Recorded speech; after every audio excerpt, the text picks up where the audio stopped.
AIS Play รวมความบันเทิงคุณภาพเปิดความสนุกทุกที่ทุกเวลาส่งต่อความมั่นใจสู้ไปด้วยกันนะครับ meters 4 years ago. She's run 2:25 this year, so she's a good athlete.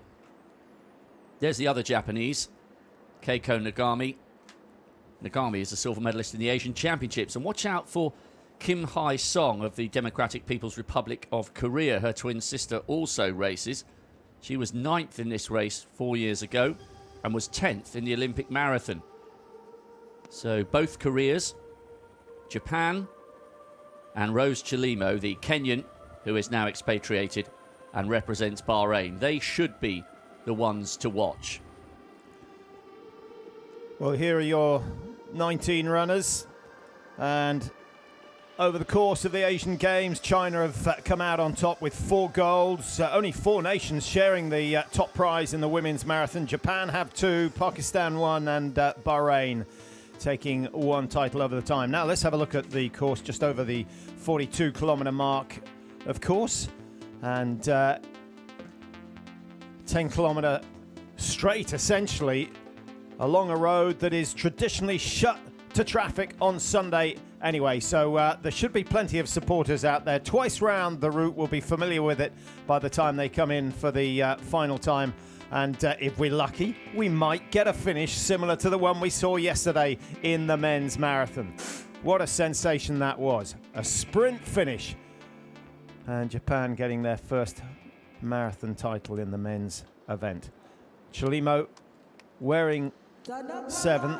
We'll pick up on her in a moment. Kim on the outside for Pakistan. 9th in the World Championships back in 2015.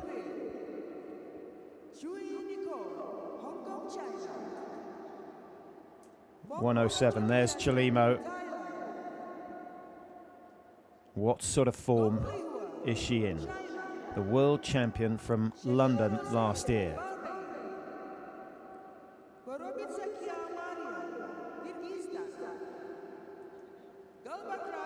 And then on the near side, Tanaka Hanai. And certainly one of, what have we got, 6-7 athletes who've run sub 2:30.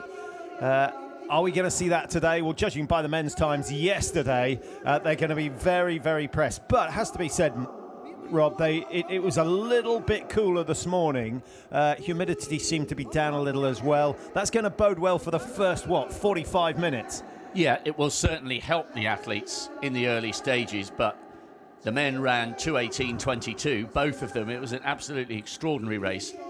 I'd be amazed if this is fast because, yes, it might be fractionally cooler than it was yesterday, but these conditions are brutal for marathon running, even taking into account the fact that these athletes are born and raised in these kind of temperatures. It will be fast, but it won't be lightning quick.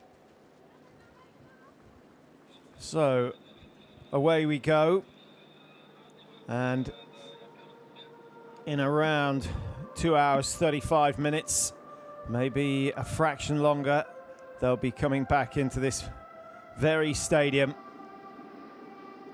the GBK Stadium, which, as you'll know by now if you were with us yesterday, was built back in 1962, the last time Jakarta hosted the Asian Games.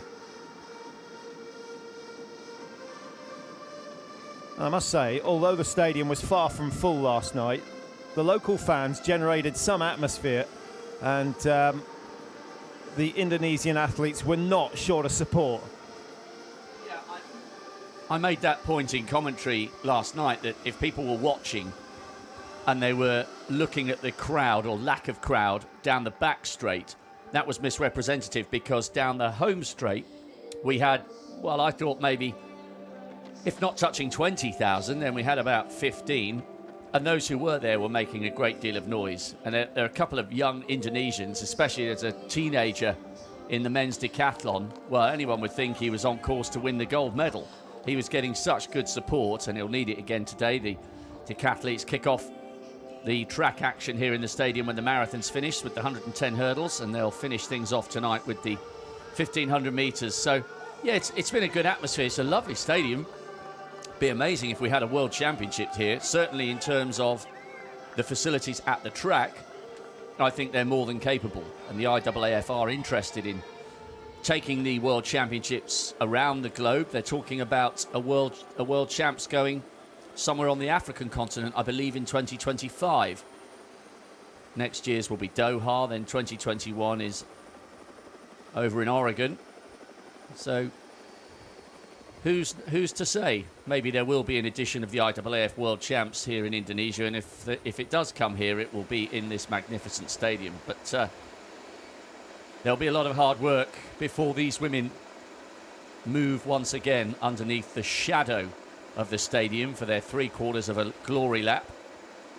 Both men coming in locked together yesterday. It was absolutely extraordinary. But I think the key with this race, Patrick, when she's good, Chelimo is sensational. So if she's fit, and there she is just on the right of picture wearing 107, if she's fit, and I'm assuming she is, otherwise she wouldn't be here, this is her race to lose. She's genuinely world class. But don't expect to see her doing too much leading. She will race tactically. That's what she's so good at. And Chelimo will let someone else do the work. But they'll all be aware that she's there. And if they really want to win, they're going to have to think of some way of shaking her off. Steady pace initially. What was that first 400? Just over 80 seconds. And the fact that all 19 runners still locked together tell you that it's a reasonably conservative start as they head north along the main drag. 10 kilometres should get to the turn in just over the 30-minute mark.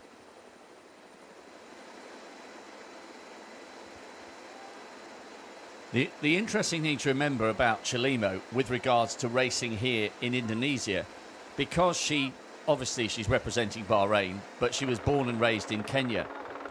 A lot of people seem to assume that East Africans are quite comfortable in hot, humid conditions. But it's worth pointing out the vast majority of East Africans were born, and if not born, then done most of their training right up the Rift Valley, be that on the other side of the Rift Valley in Ethiopia or on the Kenyan side. It gets very hot in Kenya during the day, but it's a dry heat. It's not humid. You'd have to go down to the port of Mombasa, where they held the World Cross Country Championships in 2007, to be acclimatised to sticky conditions. So Africans are very good at running in the heat, but many of them, if they live and train at the Rift Valley around Eldoret and Iten and Kapsagat, many of them do not like humid conditions. So that is a potential factor today, because obviously Chelimo was not born in Bahrain. 95% of the rest of the women in this field are born and raised in Asia, so they will be more comfortable when it gets hot and sticky. But I still think you put Chelimo down as the favourite, in spite of the fact that she wasn't born and raised in this kind of climate. The human body are a remarkable thing, and yes, you adapt. You learn to run in this sort of heat, this sort of humidity, but your performance still is worse than if you were in cool, drier conditions. That applies to everyone. It's just that the difference is less. And you take your average runner from Europe, say, and increase the temperature from 15 to 25 degrees, a 10-degree change, the performance will drop between, 5 and 7%. That's a massive, massive margin. So at this level, crucial that you do the training in the heat, in the humidity, and also crucial you do a little bit of training early morning, because they've been up since 2 o'clock, 2:30 at the latest, eating at 3. And if you're going to eat at 3, you've got to be used to that, because it's not easy to take in a big breakfast early in the morning.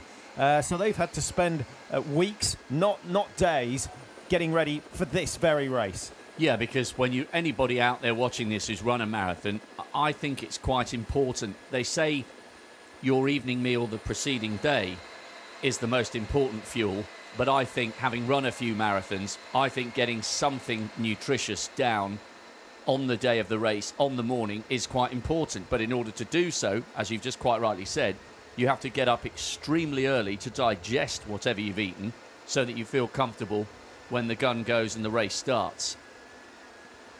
The Japanese love to front run. Let's give you a bit of information on those. 455 just on the right there, wearing those shades with the lime rim. Hane Tanaka. It's only her 4th marathon. I tell you what though, she's a good athlete. She's a sub 70-minute half marathon runner. She was 3rd in the Osaka Marathon last year in 2:26.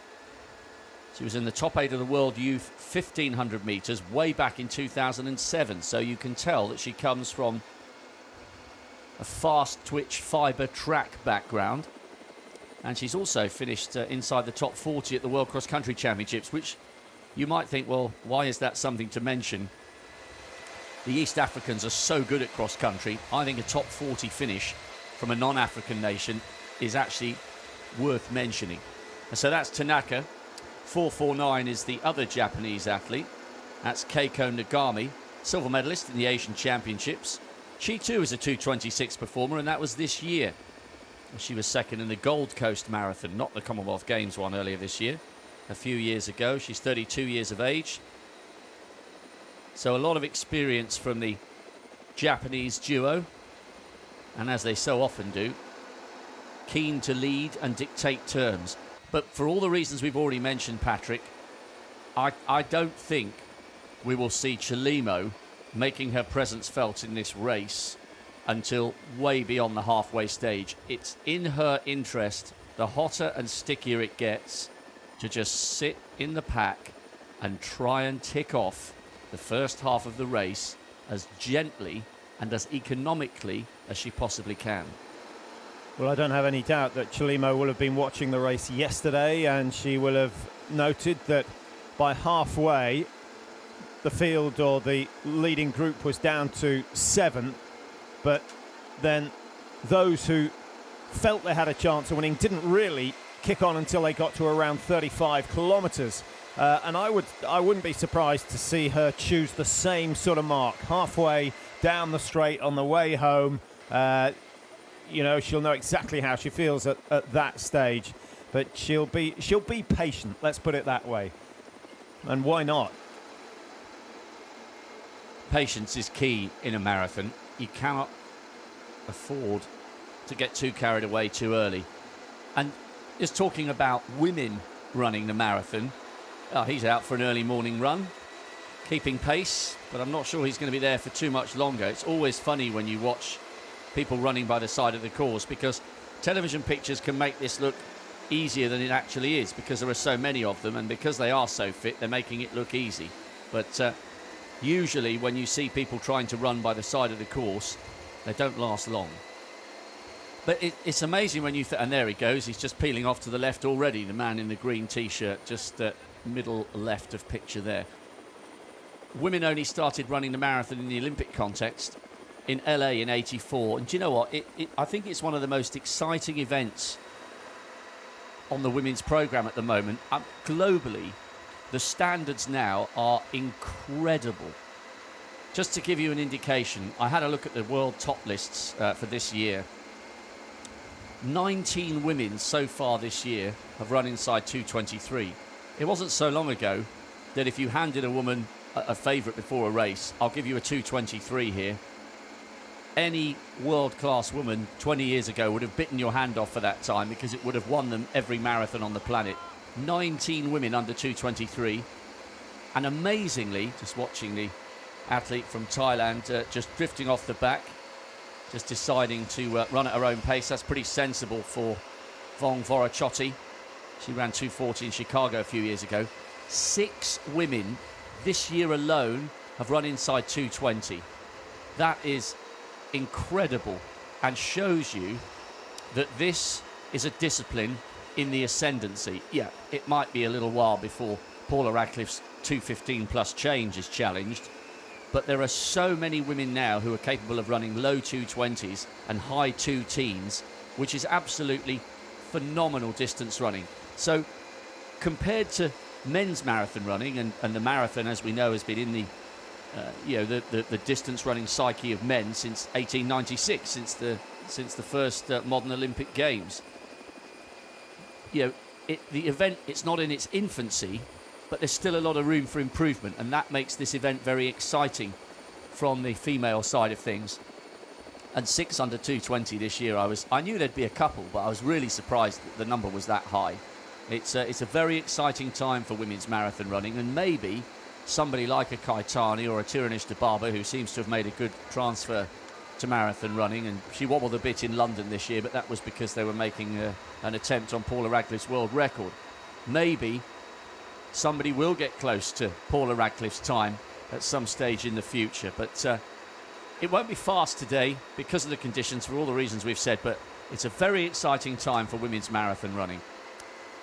Well, of everything you've said over the last, 5-6 minutes, the most impressive or the most surprising fact is that women's marathon running didn't get to the Olympics until 1984. And what a struggle they had to get it included at all. Initially, even the 800 meters was considered too far for the women. It was a long time before the physiologists got their way and proved that women are just as good at these distances as the men. And anyone who's been involved in adventure racing, where they mix teams, so you have 2 men, 2 women, you know that by day 5 of the event, the women are going to be the ones who are cheering you up and actually setting the pace. And you know the reason it happened, there was an 800 metres, I think it was 1928 in Amsterdam. There was an 800 metres and a few of the women hadn't trained properly and they collapsed at the finish line. And the doctors and physiologists at the time said this proves that women are not physiologically suited to running anything further than 400 metres. Well, there were those calling for them to be taken out of the Olympic programme altogether at that stage. I didn't know it was that extreme. And then it wasn't until, when did Anne Packer win the 800 metres? 64? It wasn't until 1964 that women were allowed to do any event further than 400 metres. So it has been an absolutely incredible journey. So you go from 1928, where they're banned from doing anything over 400, to 1984, the marathon comes in, and the last kind of Everest, I guess, if you like, from a participation point of view, is the 50k walk. And women are now doing the 50k walk, and that will, I think, be included in the Olympic programme in 2020. So the women have total parity now. And it's a fascinating history, well worth a read, catching up on the likes of Roberta Gibb, who used to enter in disguise, and Boston Marathon has played a major part, the New York Marathon as well. Greta Weitz from Norway, who was one of those who really first showed the world what women could do over this sort of distance. And she was the first to go sub 2:30, I think, in New York, Greta Weitz of Norway. And it's a great read. 6, 7, 8. The back, Mary Joy Tabal of the Philippines. She's only 4'10", smallest in the field, but size not so important. If you take the average top-class male marathon runners, they come in around 5'7", 5'8". You do not want to be carrying a lot of bulk in this race. The smaller, the better. And that might explain why, the Japanese, over time, have been one of the most successful nations. 2 gold medals at Olympic level, and an Olympic gold medalist in the women's marathon is a rare beast. Yeah, I think they're very well suited in terms of the mentality as well, and that toughness that you need to run a marathon. One of the things I'm most looking forward to about Tokyo is watching the 2 marathons, because I think the marathon means so much to Japanese people. You can imagine the streets will be absolutely packed for those 2 races in particular. And temperatures. Well, I wonder what time of day they're going to start those races. Yeah, I'm not sure, actually. The Japanese... This is how much the Japanese love the marathon. I believe the producers listening to us can probably correct me if I'm wrong. The Japanese audience is always taken into account when they're trying to work out the time of day to run a World Championship or Olympic marathon, because so many people in Japan will tune in specifically for that race. So they always try and ensure that the marathon is at a time of day where Japanese people would feel half inclined to tune in. Well, I wonder what all those fans from Japan are thinking at the moment, watching their two athletes leading the way, as they so often do. Is the front the place to be? Well, you're doing, even at this pace, if it's only 0.5% more than everyone else who's tucking in behind you, you're working that 0.5% harder. They are, but you know, they just love leading. We saw it in the women's 10,000 metres last night. That it's almost as if, it seems as though for many Japanese athletes, it's embedded in their psyche. It's almost like they can't resist if there's a very steady pace going in a pack. They just can't resist going to the front. Well, the advantage, of course, is you're setting your own pace. Psychologically, there's no doubt you feel a little bit better when you're in front, but you feel a whole lot worse when someone comes past you and disrupts your own rhythm. I think you have to learn to be a back runner. You have to learn the psyche of running behind someone else and responding to the change of pace. You know, I know on bikes that, you know, the slipstream effect is far, far greater than it is marathon running, but it's still there when you're running. Yes, as you said, not to anywhere near the same extent, but I just think that's where she's comfortable. That's Nagami wearing those that really cool, what I call French Legionnaires cap. 2:26. Another athlete who we haven't mentioned a great deal about yet, 5:44. There she is with the pink visor, just tucking in behind Nagami. She's a good runner, Kim Doi-yeon. 10th in the Asian Games 10,000 metres 4 years ago. She ran 2:25 in Seoul earlier this year. Finished 5th in their marathon. And she looks very comfortable. Look at the tiny amount of arm movement. She's just shaken her arms out. Such limited upper body movement from Kim. Yeah, and actually looking very relaxed in the face as well. Her one concern may be her calf. She had a pretty serious calf injury last year. Calf, Achilles, they are very, very difficult areas of the body to treat. Especially if you want to get back into training, and all athletes want to get back into training perhaps too early. Well, here's one of the main features. Incidentally, this road closed to traffic on pretty much every Sunday between 6 and 11, and the place is full of cyclists, rollerbladers, skateboarders, you name it, they're there. It creates a fantastic atmosphere, and I'm hoping once this race is run that we may get a shot of them all in action. Well, a couple of quick things to report there. Jo Eun-ok of the Democratic People's Republic of Korea, 29th in London last year with 2:36. Just had a problem there. She had to stop and turn back to ensure she got her drinks. She seems as though she's rejoined the pack. They went through 5k in just over 19 minutes. That is outside 2:38 pace. Just to put 2:38 into a context, the last, obviously, you would expect the first 5k to be cautious. The last few winners of the Asian Games title have all come in comfortably inside 2:30.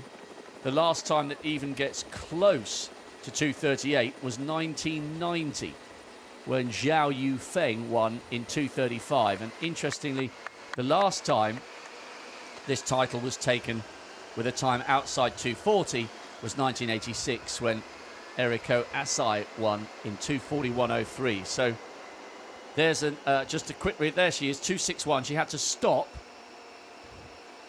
Well, she could have taken a glass of water further up. She was looking for her own specific nutrition. So no wonder she looked a little bit cheesed off as she headed back out onto the course. You can't afford to miss too many drink stations here. But outside 2:38 for the first 5k, well within the comfort zone, Patrick, of almost every woman in this group.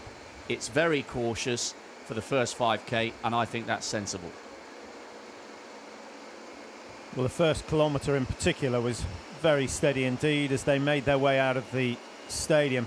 I was reading an interesting article on the advance, the progression of swimmers over time, and they'd done a lot of research into looking at where and when the world records tend to tumble and the improvements are seen, and they came to the conclusion that every single one of them was down to a technical change, whether it be the suit, whether it be the depth of the pool, whether it be the technique being used. Nothing was down to the training, and that maybe explains why Paula Radcliffe's record is still there. There's not a lot of technical help that the runner can get. You know, the trainers, yes, they get better, but not drastically so. No, there's no shortcut to a fast marathon, is there? I mean, maybe the other area you could say that has helped a little bit is the invention and the improvement of the nutrition that the athletes take along on the course. Yeah, there wouldn't have been the sophisticated concoction of electrolytes and gels, but gels don't agree with everyone. You know, I've tried them a few times, and you need to practice with gels because it's quite a strange type of substance to eat or drink. You know, when you're running, and especially if you're trying to run for a time. So maybe you could say that the electrolytes have helped a little bit, but yeah, there's no shortcut to a marathon. This is mile after mile, day after day, running in the case of a Western athlete, getting up at 6 in the morning, going out in the lashing rain, maybe having a rest during the day, running again in the afternoon. And the other thing that they would need to do at this level, Patrick, speed work. You know, compared to, yes, these women would struggle if they were doing an 800 metres here at the Asian Games. They wouldn't be that fast necessarily, but these women are fast. This is not jogging, this is running. And in the case of female and male club runners, to keep up with this, I'm not saying it would be sprinting, but this would be eyeballs out for most club runners, men and women. This would be, you could do a mile. If you were really fit, maybe you could do 4 or 5 miles at this pace, which is conservative by their standards because of the weather, and then you'd be finished. So there's speed work that they have to do, as well as just getting, you know, 100 kilometres, 150 kilometres a week into their schedule. It's a brutal discipline, it really is. Well, certainly Nagami, who's the race leader at the moment, seems to have opened it up a little bit since she went through the 5-kilometre mark. You can see that the stragglers behind, who were sitting 10-15 metres off this lead group, are now some 50-60 metres behind, and one or two athletes struggling just to stay with the pace. And Kiko Nagami, I'm sure, said first 5 easy, then I'll get into my normal pace. Chalimo on the far side in the red still looks very comfortable. We've had no real change in the body language from Kim Dion, number 544. She put in a good performance in Seoul this year, and she has come here for the gold medal. She made no bones about it. That's what her target has been for the last 12 months. And so keep an eye on 544. She's only 24, but a class runner. What is going through Chalimo's head?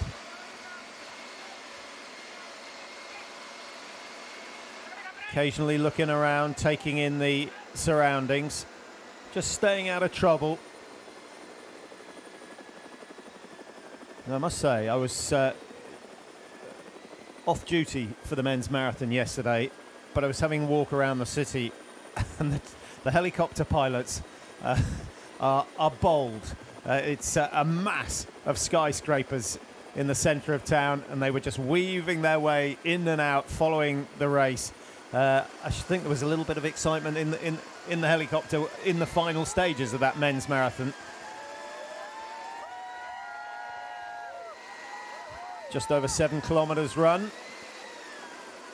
Tell you what, Patrick, considering it isn't quite yet 6:30 in the morning local time, it's good to see a fair smattering of people out on the course at this early time. 5:79. I noticed her starting to struggle at the back of that group. That's Maria Korobitskaya. of Kyrgyzstan. 2:34 last year, that's her PB. She's competed at the Olympics. She ran a 78-minute half marathon, and she's just decided that that pace is a little too swift for her. A lot of these athletes were actually in Rio 2016. I was trying to remember what the conditions were like on that occasion. It was sticky. I remember the men's race more than the women's. It was very, very sticky. Especially the men's marathon on the last day was very, very hot, and they ran extremely conservatively for the first half of the race. And one of only two Olympic marathons, I think, that didn't finish in the stadium itself. Yes, it was strange that, actually. Athens in 04, you could understand. I was watching in the ancient Olympic Stadium. That was a fantastic moment. What a way for Stefano Baldini to take that title all those years ago in the men's race. A memorable men's race. Paul Turgat was aiming to finally become an Olympic champion, having finished twice behind Haile Gebrselassie in the 10,000 metres, silvers in 96 and 2000, and a world record holder in the marathon. I think possibly Turgat may well have overtrained.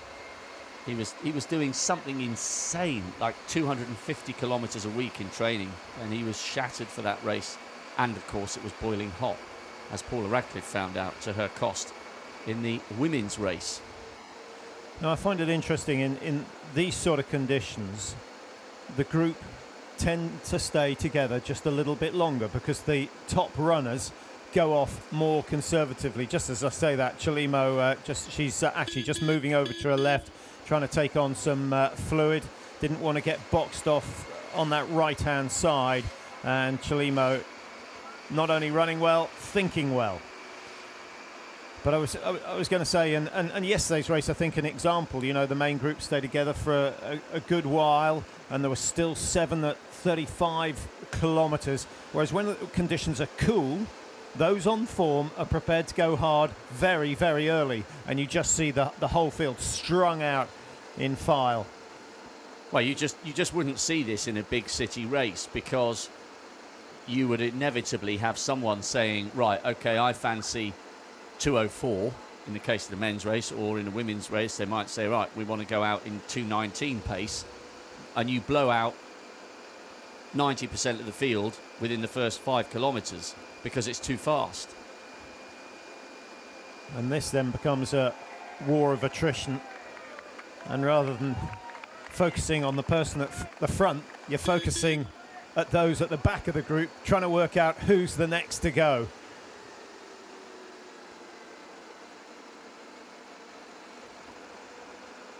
Poliadina certainly doesn't look too happy there. 9:22.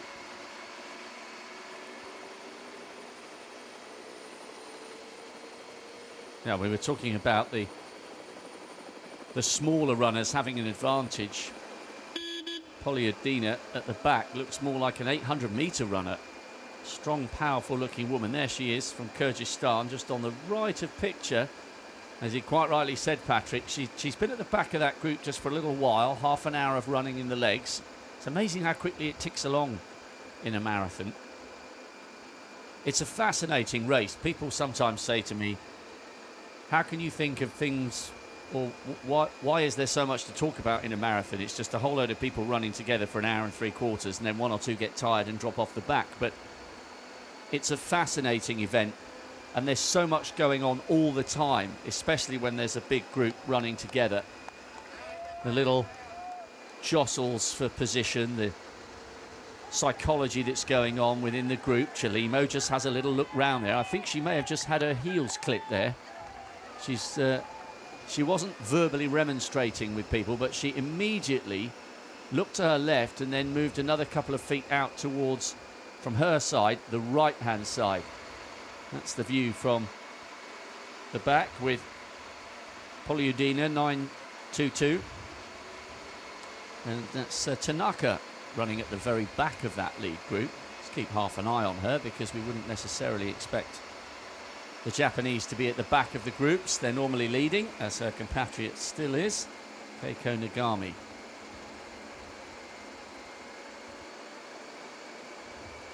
(261) has rejoined that group. Jo Un-ok from the Democratic People's Republic of Korea, Asian Championship bronze last year, ran 2:30.01. The two teammates look almost identical. Both have the white caps. The only difference, I think, is Jo Un-ok has the pink trainers. Actually, maybe they've both got the same shoes as well. Talking about the two women just towards the right of picture, both in that distinctive bright blue. Same trainers, same cap. Looking comfortable at the moment. And they're both fine runners, actually. 11 remaining in this lead group. So we've got 8 athletes so far. And I don't see any way back as the pace accelerates. Keiko Nagami has done most of the pace setting for Japan. And there she is. Got her PB in Nagoya this season. Late starter to marathon. It's now, 32? And started in her late 20s. That could be to her advantage in some degree, because it means she hasn't annihilated her legs since the age of 13 or something. I was going to say her knee joints will be in better condition than most. Well, there's another advantage of weighing 40 to 45 kilos, which is what the majority of this field weigh in at. Well, I mean, if you took Tajinder Paul, just to use a random example, the man who won the shot put, fine performance from the Indian, Games record as well. It was something like 20 metres 75. He let out a giant roar. I'm sure they must have been able to hear that back in Delhi. If you put him on a marathon course, imagine the stress and the strain that would go through the knees and the ankles if you were trying to lumber 17 or 18 stone round the marathon course. I think he'd have to stop for a lie down after about 2 kilometres. Well, you only have to go to a big city marathon and sit around until the majority of the field have been through to find those individuals who feel that they just want the challenge of a marathon, but they're not going to do the training, they're not going to lose any weight. I'm always rather impressed by those stories, but the damage done is immense. And the first 5K is okay, but as soon as your timing, as soon as your technique goes, then the impact on the joints and, of course, the soft tissues goes up immeasurably. But it's never a bad thing to get a feel of what it's like. And anyone who's done a marathon will have far more appreciation, far more sympathy for these runners out here today. You've just got to imagine trying to run a marathon in a sauna.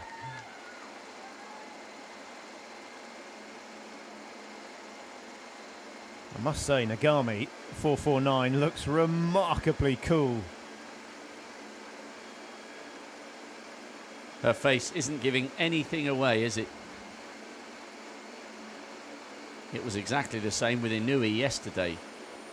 He only started to flinch and grimace when he realised Ella Bassi wasn't going anywhere. We only saw the merest flicker of emotion from Inui, probably at the 40k marker.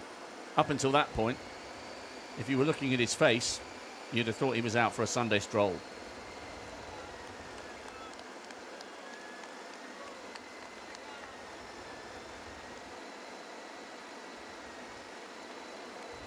Just towards the back of that group, 9:02. We mentioned her a couple of times, Kim Hee-song.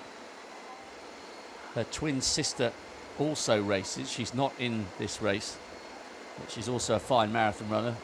Dad was a marathon runner and a coach. 9th in the Asian Games in this race 4 years ago. She's so consistent. Talking about the athlete wearing 9:02. She's just middle right, just to the left of 9:22. Polyudina of Kyrgyzstan. She's got a really good record. She was 10th in Rio with 2:28, which is a fine performance.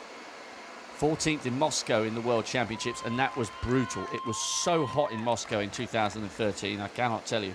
2:38, 14th there. ninth in Beijing in the World Championships in 2015, and that was also absolutely scorching. I remember going for a run in between the sessions in Beijing, and I had to go for a lie down when I got back. I only did about 6 or 7k, but it was absolutely baking in Beijing. So for Kim Hee-song to have come ninth there in 2:30, there were a lot of athletes who didn't finish in the women's and the men's marathons. It was so brutal. So she's got a good record, the athlete from the Democratic People's Republic of Korea. Her sister's also an international. Her dad was a coach, so she's been born and raised in a marathon running family. And she's very, very consistent. She very, very rarely runs a bad race. So she's just in the pack, just towards the back there in that distinctive bright blue. We'll keep half an eye on her as the race progresses. Yeah, one or two collisions at the back of the field there. Zhang Mexia, China, 188, getting involved in that. And just losing her rhythm. I think she doesn't look too comfortable at the moment. Always tricky when you're at the back because those at the front taking drinks, they move off their line. And Nagami with her personal drinks supplied and a little bit of tinsel to go with it. But you've got to make sure, you just cannot afford to miss your drink stop. Poliadina. Well, still moving along nicely, but the heat, the temperature, evidently getting to her, and she has drenched herself at humidity, at high humidity levels. You can't keep the body temperature down. The sweat doesn't evaporate like it does in cooler temperatures. And as a result, the pulse rate is that little bit higher than it would normally be. The body perceives that it's working harder. It's altogether an unpleasant experience.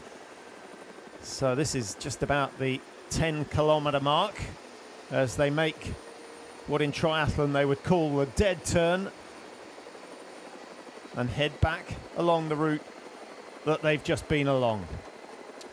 Next time round here, they will be thinking of how to shake off those who are still with them. It certainly won't be a group as big as this. They went through 10k, by the way, Patrick, in around about 37.5, which is 2:38 pace. But that second 5k, the first 5k was something like 19:09. The second 5k was more like 18:20. There's just a reminder of how hot these conditions are. 18:20 equates to around 2:34. So they have upped the tempo, which you'd expect. First 5k, very, very cautious. But they're still only, say only in inverted commas, they're only at the moment on schedule for about a 2:38. So it will get quicker, you suspect. But this is sensible running from this lead group. This is good. It's not about the time. There is such a huge prestige for these titles. Yeah, this is a slice of history for this continent. Asian marathon running is in a good place. It's world class. We've got 26 Asian women this year under 2:30. 12 have run under 2:27. 5 Asian women have run inside 2:25. So this is one of those events where winning here really does mean something. And the Japanese haven't actually won this event since 1998. Naoko Takahashi took the title then, time 2:21.47. And she, of course, took the Olympic title in 2000. Mizuki Noguchi, the other Japanese Olympic champion from 2004. It is a fabulous record they've got. Eunice Koa took the last title back in 2014, the Asian Games every 4 years.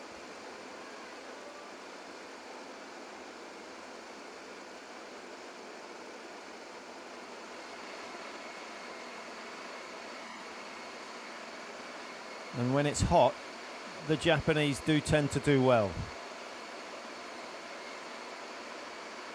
Slightly surprised that Gong Lehua has dropped off, the second of the Chinese athletes. And I can't see any other major surprises. There are, 3, 4, 5 athletes with a PB around the 240 mark.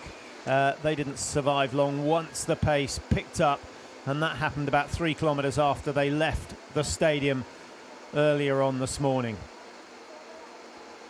Now, one thing I've been interested to ask you, Patrick, and we'll keep half an eye here just to see if anything happens, but better to ask you this early on rather than later in the race, and we are now seeing some quite distinct groups. You come from an Olympic background, Winter Olympic cross-country skier. I was very interested to see Evie Vrabkova get the bronze at the European Championships in the marathon. I think 3 times she represented the Czech Republic in Olympic cross-country skiing. Are you surprised that more of your former cross-country skiing friends and counterparts have not made that transition onto the roads, or were you surprised that she was able to make such a good transfer into a different sport? No, I think it's well accepted that Nordic skiing is one of the most demanding sports there is, and you don't reach the top without having a fantastic cardiovascular system, and you can apply that to any endurance event as such. But over the last decade, cross-country skiing has become much more and more about arm and upper body power. With that power comes a little bit of bulk. With the bulk comes a little bit of weight, and therefore to compete in the longer distances is still very, very tricky. Many of them are brilliant on bikes, but the outstanding hill runners, the outstanding track runners are fewer and fewer. 15, 20 years ago, yes, we did see them making the crossover and making a success of it. Not so much nowadays. So obviously what Vrabkova did was absolutely incredible, and I think she ran something like 2:26. It was a national record.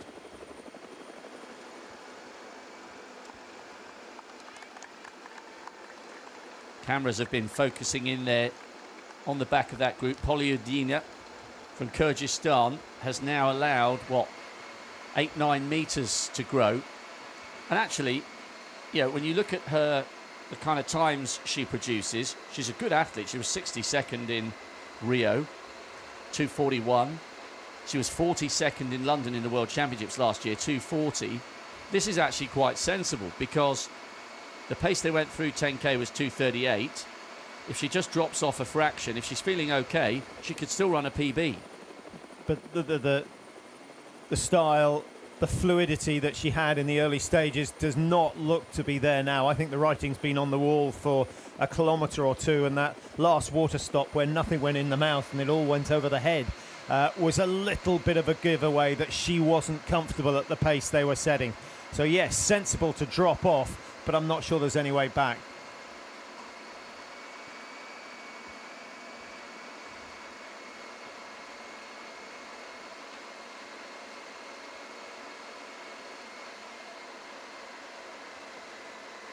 It's a noisy event. 2 choppers flying overhead, giving us some fabulous pictures, but it's not quite the same as a run in the local woodland. I imagine when they get tired, any kind of distraction is helpful towards the business end. Whenever I hear a helicopter, it always reminds me of the London Marathon. What are we down to? 10 now, if we exclude Polyadina from that leading group, and it's still Kiko Nagami setting the pace, coached by Satoshi Yoshi. And these will be nervous times for the coach. No opportunity to pass over any instructions. That all has to be done before the start of the race. Well, Polyadina defies the odds, closes the gap down to 4 or 5 meters. That might be an indication that Nagami has just eased off the pedal a fraction. I think they have slowed just a little bit. That second 5K was something like 50 seconds quicker than the first, so maybe they've just decided to ease back a fraction, and I agree with you, that's probably why she's been able to reattach herself to that group. 188, Zhang Niexia, one of the two Chinese, the only one in this group, by the way. 10th in Tokyo this year with 2:33. She was 12th in the 1500 metres at the Asian Games in Incheon, so she's made a pretty swift transition from track to road, so she should have some good speed in her legs, but this is completely different, trying to keep it going for 26.2 miles. It seems a little hazier today than it was yesterday.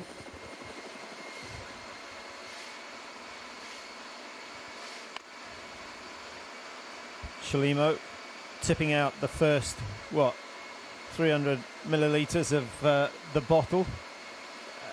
I suspect that's so she doesn't carry excess weight, because she knows she's not going to drink all of it.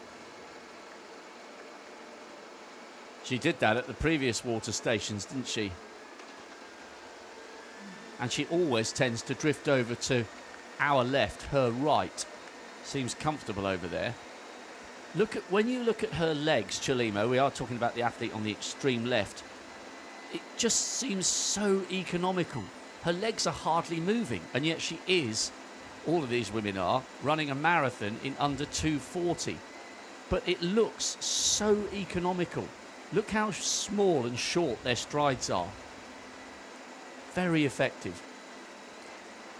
Knee lift kept to an absolute minimum. I remember it reminds me of Andre Agassi as he walked across the tennis court. The knees hardly ever moved. Can't see him as a marathon runner myself, but you never know. But efficiency becomes absolutely key.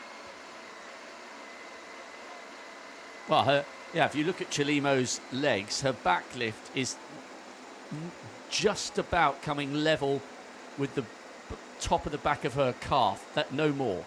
It's amazing. And yet she's able to turn that to generate what is at the moment just a shade on or just outside 6-minute miling. Well, anybody who's been on a track and tried to run a 6-minute mile knows you're not jogging, you're running, but she's making it look like a jog at the moment.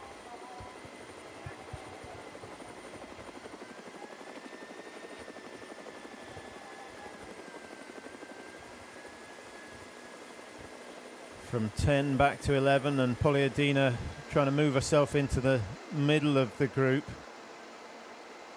Maybe just going through a bad spell. But the reprieve, I'm pretty sure, coming because the pace has dropped just a fraction. Now, Nagami has handed over the duties as race leader to Bayasokt from Mongolia. Another of the smaller athletes. What's she, just under 5'3", weighs in at around 43 kilograms. What's that in stones? It's light, isn't it? It's well. What's that? Seven-ish stones? Well, I would have thought it was under 7. That's incredible. What's 80 kilos is around 12 stone, isn't it? I'm about 70 and I'm 11 stone or just under. She is tiny. Talking about the athlete with the white cap wearing 6.25.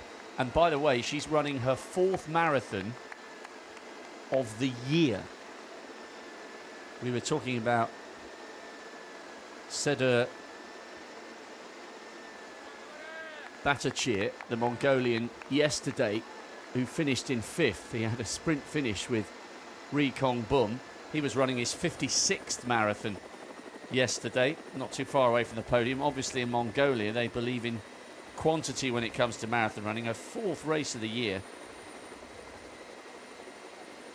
She ran 2:30 and 54 seconds for a victory last year, which is a national record, so she's a good athlete. We haven't seen too much of Kim Hee-sung. Sorry, Patrick, for interrupting. Tanaka has just had to stop to tie up her shoelace. She's in the back of shot. There she is. I noticed her moving across to the right-hand side, and I thought for a split second maybe someone had clipped her heels and she'd got annoyed. Wow, you don't see that too many times. The key for her here now, surely, is to work her way back slowly and to not use up too much adrenaline getting back to that group. Well, we may see a response from the other athletes. I'm not sure too many of them are aware of the fact that she's dropped off the pace. Now, here's the... Yes, you can see that left lace. Obviously, no option but to tie it up. I thought most people had elasticated laces nowadays on these sort of trainers. And that may be the reason you don't see it so often. But she didn't spend long tying it up. And we may well see the same thing happen again. Let's hope not. She's already closed the gap by half. And she's not taking your instructions, Rob. That's a concerted effort to get back in touch with this group. And provided those at the front don't think, OK, let's punish her, she may survive. But I think you'd have liked to see her take 4 or 5 minutes to close it, not a minute and a half. And actually, one of the things that may be helping her here is that the pace, by their standards, is so slow. If they were trying to run 2:18, 2:19 in a big city marathon, that would be a huge margin to suddenly give away with less than an hour of running done. So the fact that they're on 2:38-ish pace, and there she is reattached just on the left, 4:55. The fact that it is so conservative, no damage done. Well, it wouldn't seem to be anyway. Bayat still leading for Mongolia. She actually ran the 10,000 metres last time round at the Asian Games back in 2014. Finished 9th on that occasion, and she's in a group of 11, so there's a chance she may improve. Little bit of a stumble from the far side, and Nagami involved, but just trying to pick out the number. It might well have been 538. It was, I think. Took the trip. That's Choi Kyung-sun of Korea. I think she clipped the heels of the Japanese athlete, and that is always a danger when they're running so conservatively and so close together.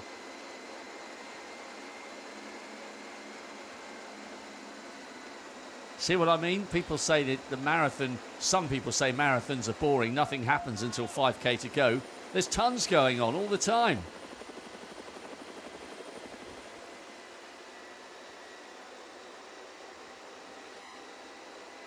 So from 15 metres off the back of the group, Poliadina suddenly finds herself moving into the lead and starting to set the pace. Actually, I think what happened there was Choi actually had her heels clipped, and in stumbling, she pushed the back of the Japanese athlete. And interesting that we've now got two groups split, so they have decided to give themselves a little bit more space. And look at that, Chelimo right in the middle. You guys can do what you want. I'm running on my own. I've got clean ground around me.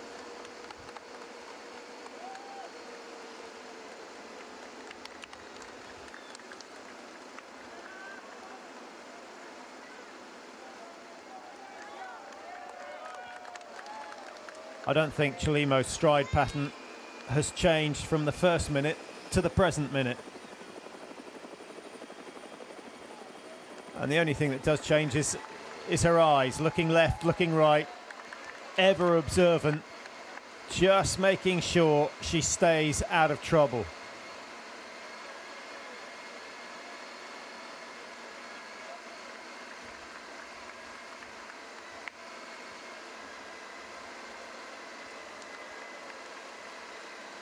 Coming up towards an hour, 11 women still in the mix for the 2018 Asian Games marathon title. He must have got up early. It's amazing to see. We're still not at 7 o'clock in the morning local time. It's amazing that we've had so many people lining the course. I was just thinking, without any Indonesian runners, who they're likely to support on an occasion like this.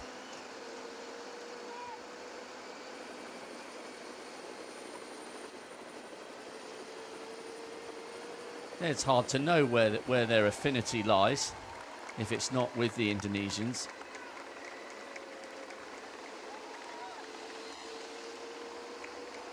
Look at that, 19:17. So watch Chelimo here. Does she tip some of the water out? No, this time she maybe feels she needs just that little bit more. But she was taking drink from very, very early on. Once you're dehydrated, and your performance levels are going to drop. So I think Chelimo doing exactly the right thing. And once again, Rob finds herself a little bit of space on the right-hand side. 5.79, starting to close down on the leaders with the change in pace. That's Korobitskaya from Kyrgyzstan, 2:34 runner. Well, the reason she might be closing the gap once again, Patrick, first 5K, 19:09. Second 5K, 18:22. That one was the slowest of all, 19:17. 56.48 at 15K. We're on, or just a shade inside, 2:40 pace. By their standards, this is extremely conservative. And just a reminder, we haven't had a race in the Asian Games that's been won outside 2:40 since 1986. The slowest time before then, or since then I should say, was 1990 when the winner ran 2:35. So this is going to mirror the men's race in the sense that in terms of time it's going to be very, very modest, but as we saw yesterday, times are irrelevant. We could see a fascinating climax to this race because most of the women in this group at the moment should be feeling very, very fresh indeed.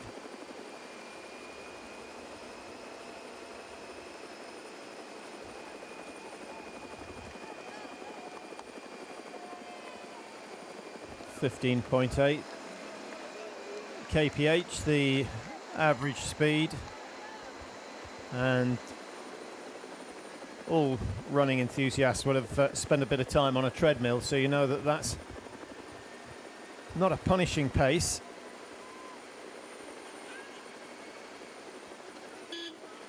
The monument just disappearing from view. We saw the man and the woman waving. That's the fountain.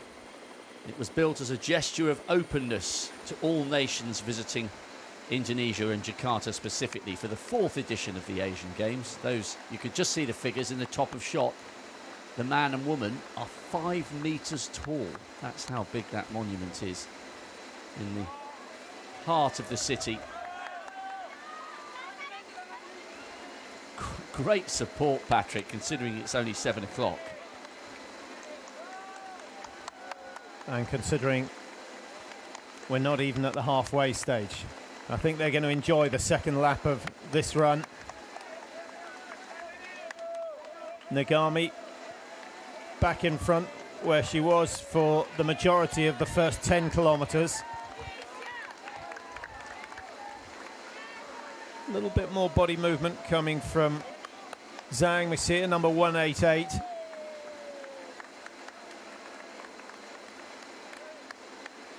And Kim Dion, number 544, has been in second or third place all the way through the race, just tracking the leaders. Korobitskaya has closed the gap from over 150 metres down to less than 50, so she'll be encouraged by what's going on up front.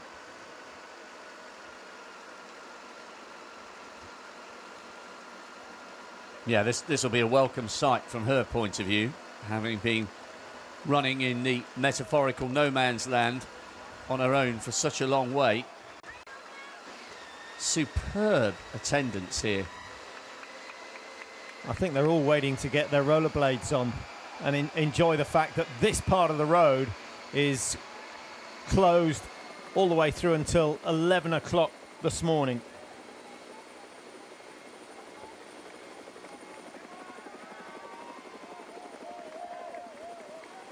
Now, is anyone in this leading group of 11 planning on a little bit of acceleration when they go through the halfway marker? I still doubt it. I think the top turn at the north end of the course is where we're likely to see some action, and that is roughly at 30 kilometres. Now, that's interesting. I wonder if he's allowed to do that. That was the Kyrgyzstan coach. Polyadina has reattached herself to that group, and Korobitskaya is coming back towards them. I don't know what the official rules are on that, because my instinct is that you are supposed to take your drinks from the official drink stations only. He had an accreditation on, that guy that stepped out from the crowd, and he handed both of the Kyrgyzstan athletes water. Obviously, I'm not in any way insinuating that there's something going on, but interesting. I'm just not sure that you're supposed to do that. I'm not saying they're going to be disqualified, but you don't see coaches doing that at any other marathons. The whole point of having a drink station is that is where you're supposed to take on board your water, and in the case of the elites, their own specific hydration fluids and their electrolytes. Interesting. You're not supposed to have any outside influence whatsoever, which is why, if you're watching marathons occasionally and you see somebody suffering the wobbly legs, they're insistent when people close in around them with the best of intentions. You can see them, even though they're in an extreme state of fatigue, gesticulating, "Don't touch me and don't help me, because if you do, I'll be disqualified." Durando Prietri in 1908 was the best example of that. Helped and then disqualified and given the Golden Cup by the royal family.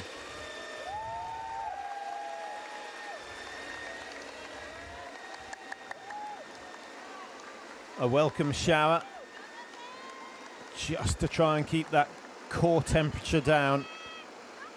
One of the key factors.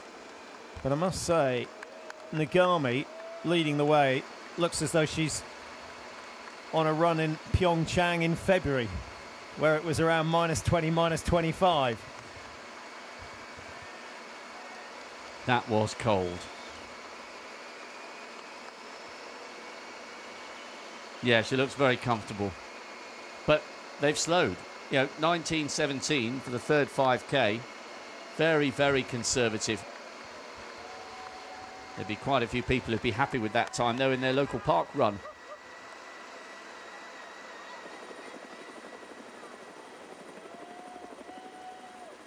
And Korobitskaya has reattached herself to that group, so 11 have become 12. This is very, very conservative.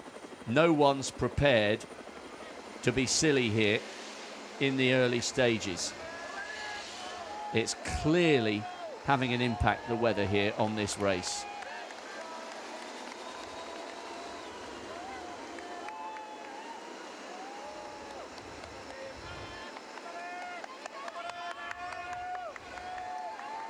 Now, we spoke about the inclusion of women in the Olympic marathon program and how they struggled to be accepted, how many people thought that it just wasn't right for women to compete in these sort of events. Are you convinced that the marathon is a true endurance event, particularly in the men's, takes just over 2 hours? Or should we be thinking in terms of introducing something like the Ironman triathlon to find out who the real endurance athletes are? The simple answer to that is it's still an immense test. Just because it's taking 2 hours doesn't mean it's not the extreme example of endurance, because the ferocity of pace required to run a marathon at 2:05 or even under 2:10 is so brutal, because you're not jogging that 26.2 miles. If you're running it anywhere close, 2.6, 2.7, 2.5 nowadays with the likes of Eliud Kipchoge and Kenenisa Bekele latterly, 2.04 and high 2.03s, you're properly racing. So to do that and to sustain that tempo for over 2 hours is absolutely incredible. You're talking about 2 back-to-back half marathons, each of which would be run in 62 odd minutes. So, yeah, I'm not taking anything away from Ironman triathlons, just to use that as an example.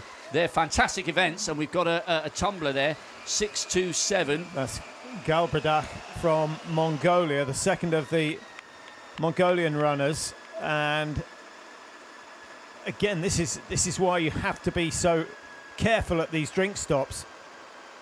Now, there's certainly no injury, and she wants to get right back on the shoulder of her teammate, or is she going right to the front? A little injection of adrenaline after that tumble. No, she wants to get back on the shoulder of her teammate. Those two have been glued together for the majority of the race so far. So no damage done, but I suspect her pulse rate is going at 10 to 15 beats per minute quicker than it has been at any other stage. Here she is trying to force her way across over onto the left-hand side. To be honest, Rob, I don't think she can blame anyone but herself. She just left her move too late. Yeah, and I think the biggest, I think she may have jarred the base of her back and her elbows. Well, she's not going to feel that till tomorrow morning. That for me is not an issue. Now, was that drink stop too small? Was there not enough opportunity to get? Maybe they just weren't expecting the group to be together at this stage. I just think they're running so conservatively. They're incredibly close together. You could throw the old metaphorical blanket over that group. You can see Korbatskaya just allowing a couple of meters to grow. They're just running so close together that you have almost zero time to respond if somebody veers across in front of you in the manner in which she did. Just going back to the other point, I take nothing away from Ironman triathlons. They are absolutely immense. But the answer to your question, is it still the ultimate test of endurance? Yes, it is, because of the pace required to take the gold, silver and bronze medals in the women's major championship races and the men's. But I'm sorry, you can apply that to the 10,000 where the pace is even more punishing, or the 5,000 where it goes up a level again.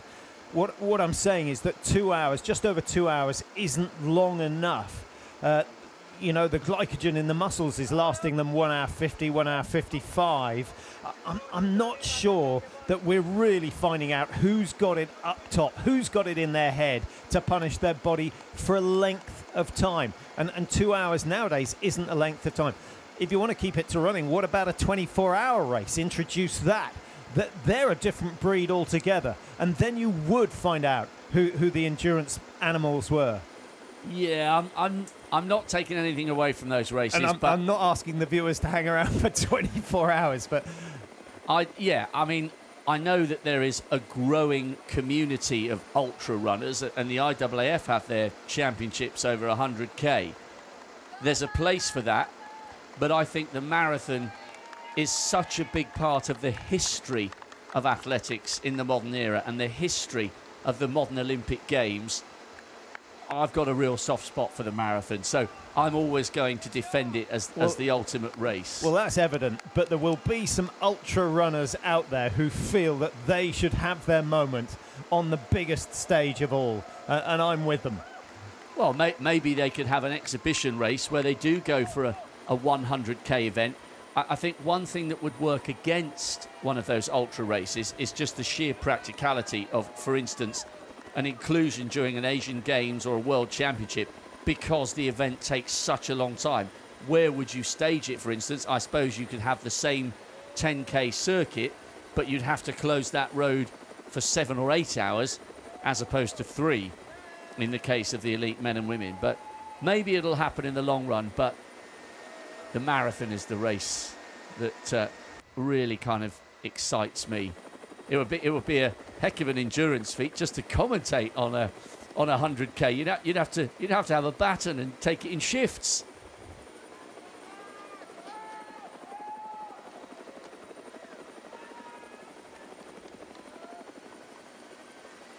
Well, at some stage, Patrick, one or two of these women will surely think about just winding this up just a fraction. It will be fascinating to see whether this fourth split of 5k is any quicker than 1917, and I wonder maybe that's why we've seen Nagami once again going to the front, perhaps thinking, well, you know, it's all very well being conservative, but at some stage I want this group of 11 or 12 to be whittled down to 5 or 6.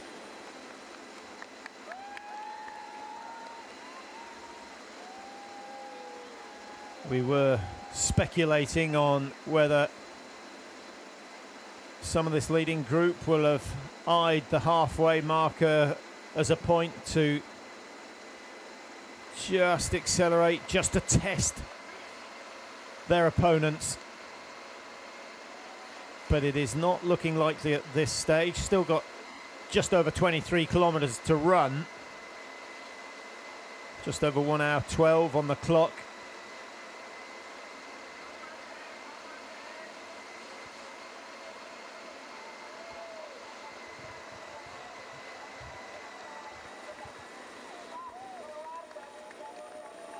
And having seen hardly a soul on the first 5k, now the route is pretty much lined all the way round. 2 loops of 20 kilometres and a different atmosphere altogether. Really good, isn't it? So many people out, considering how early it is. I think you're right, maybe they're looking forward to having their usual active Sunday. This is very, very steady. Korobitskaya is still in that group, 5.79. And do you know what, Patrick?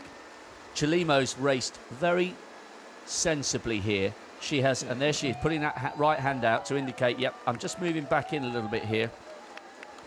She's always kept wide and away from any kind of heel tripping issues. She's running a smart race here on the extreme right of picture, staying out the way, ticking off the miles, keeping it as steady as she possibly can.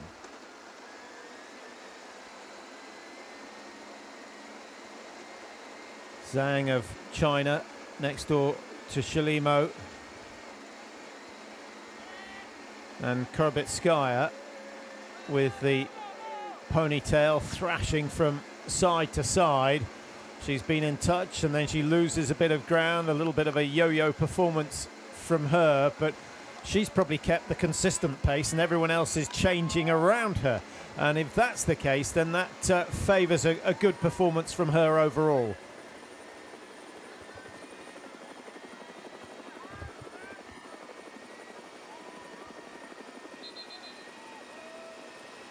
We're in for a cracking second half of the race. That is absolutely certain.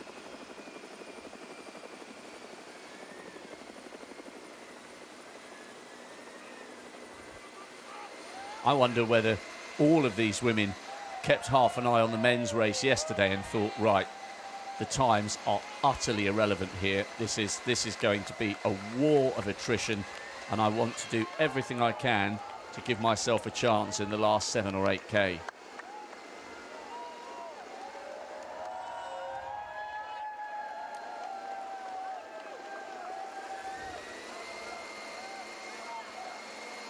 Absolutely brilliant to see so many people out to cheer on these elite women.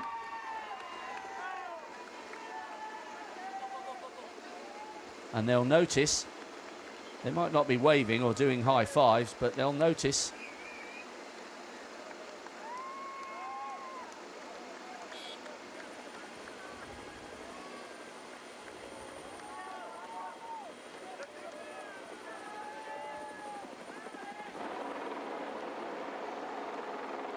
.627, that's Galbadrak. Was she the Mongolian that took the tumble earlier on? I think it was. Doesn't look particularly comfortable, but no sign of a hip injury from that impact. And Chelimo just drifts across to the right-hand side. She was getting squeezed out on the left. 261 is Joanok. PB this season of 227. She's not going to match that. Won the Pyongyang Marathon in 2017. Even slower, Patrick. 19:35 for that 5K. We've gone 19:09, 18:22, 19:17 and 19:35. And she doesn't seem to have learnt her lesson there. Galbadrak, she was once again veering across and was very lucky not to cause a tumble there. Once again, 19:35, that puts them through in a time, good view for him, outside, well, I think it's on course for about 2:40 now. This is very, very steady running indeed. Mirroring exactly what we saw yesterday.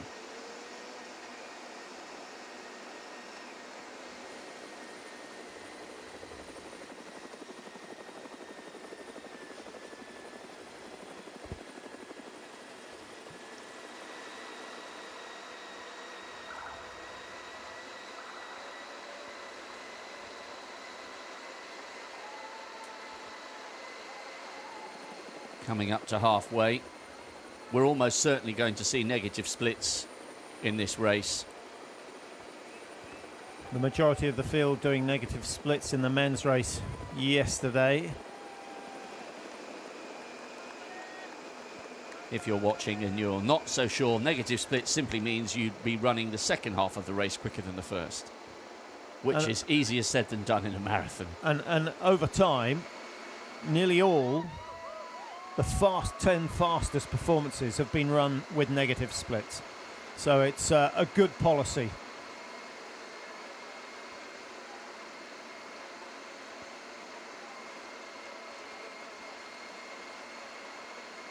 Korobitskaya gets back in touch, and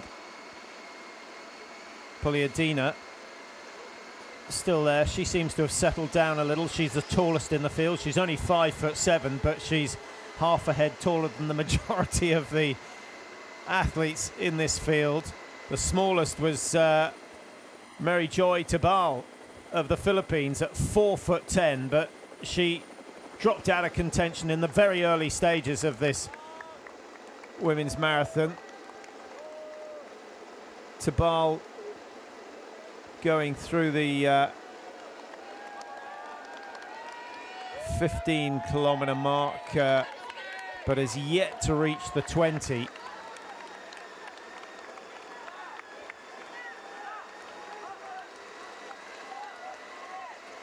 This is very, very conservative.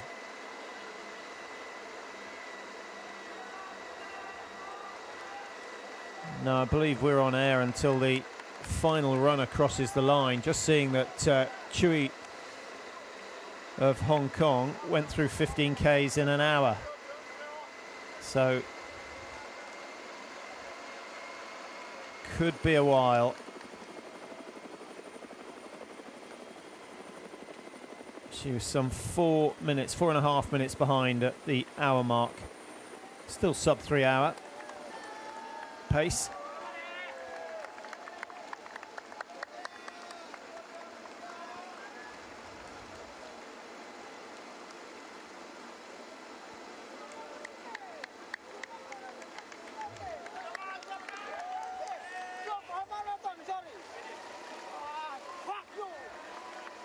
I wonder at what stage they will start to increase the pace.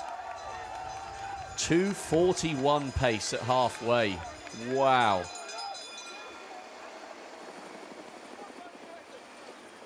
By their standards, this is pedestrian, but it is so for a very, very good reason, because these conditions are tough. But now we've got the first half out the way. All the main contenders are there. Korobitskaya's once again having a little bit of a wobble off the back. Now we get to the race proper, Patrick. And as far as the favourite is concerned, Chelimo, she goes, right, thanks very much. I've tagged along for the ride. she will have done so many training runs at 80-minute pace. This will be just a Sunday morning effort. She's knocked off the mile. She's done so conservatively. She hasn't run into a problem at any of the drink stations. She hasn't had to tie a shoelace. She hasn't fallen over. She hasn't been tripped. So far, so good as far as the Bahrainian is concerned on the extreme left of picture. Now we get into the proper race.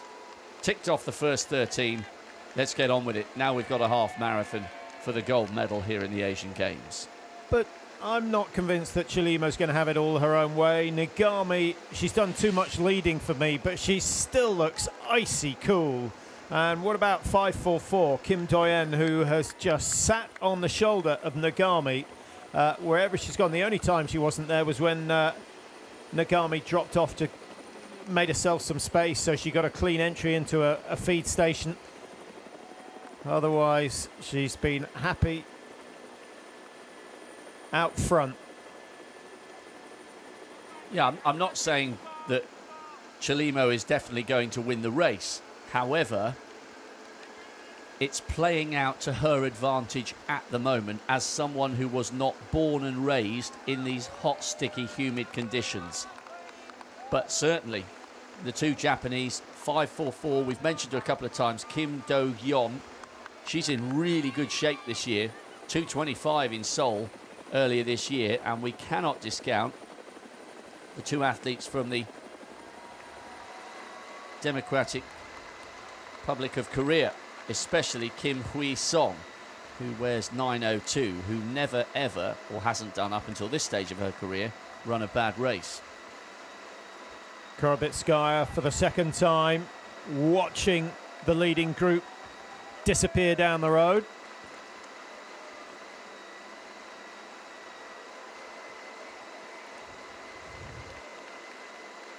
And that is an indication that now they've gone through halfway. There has been a minor injection of speed. 1:20.46, the official time through the halfway stage.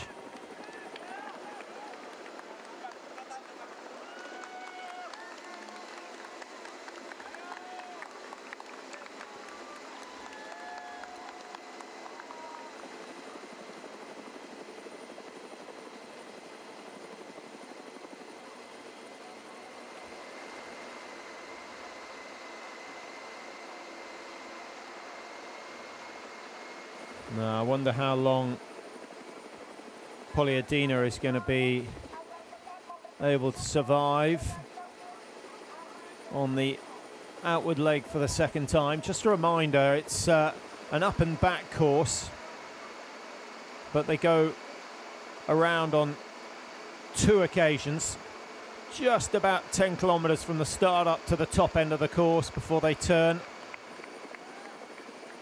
And then a little bit of a deviation when they come back for the second time to make their way back into the stadium.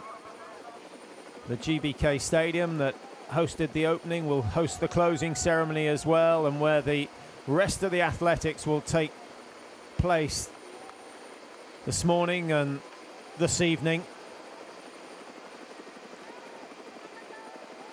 One or two finals yesterday. The women's 10,000 metres, we had the women's hammer. Great event that was. China getting gold and silver again, making it 5 golds and 5 silvers from 5 Asian Game hammer events. Total domination, but it was an impressive battle.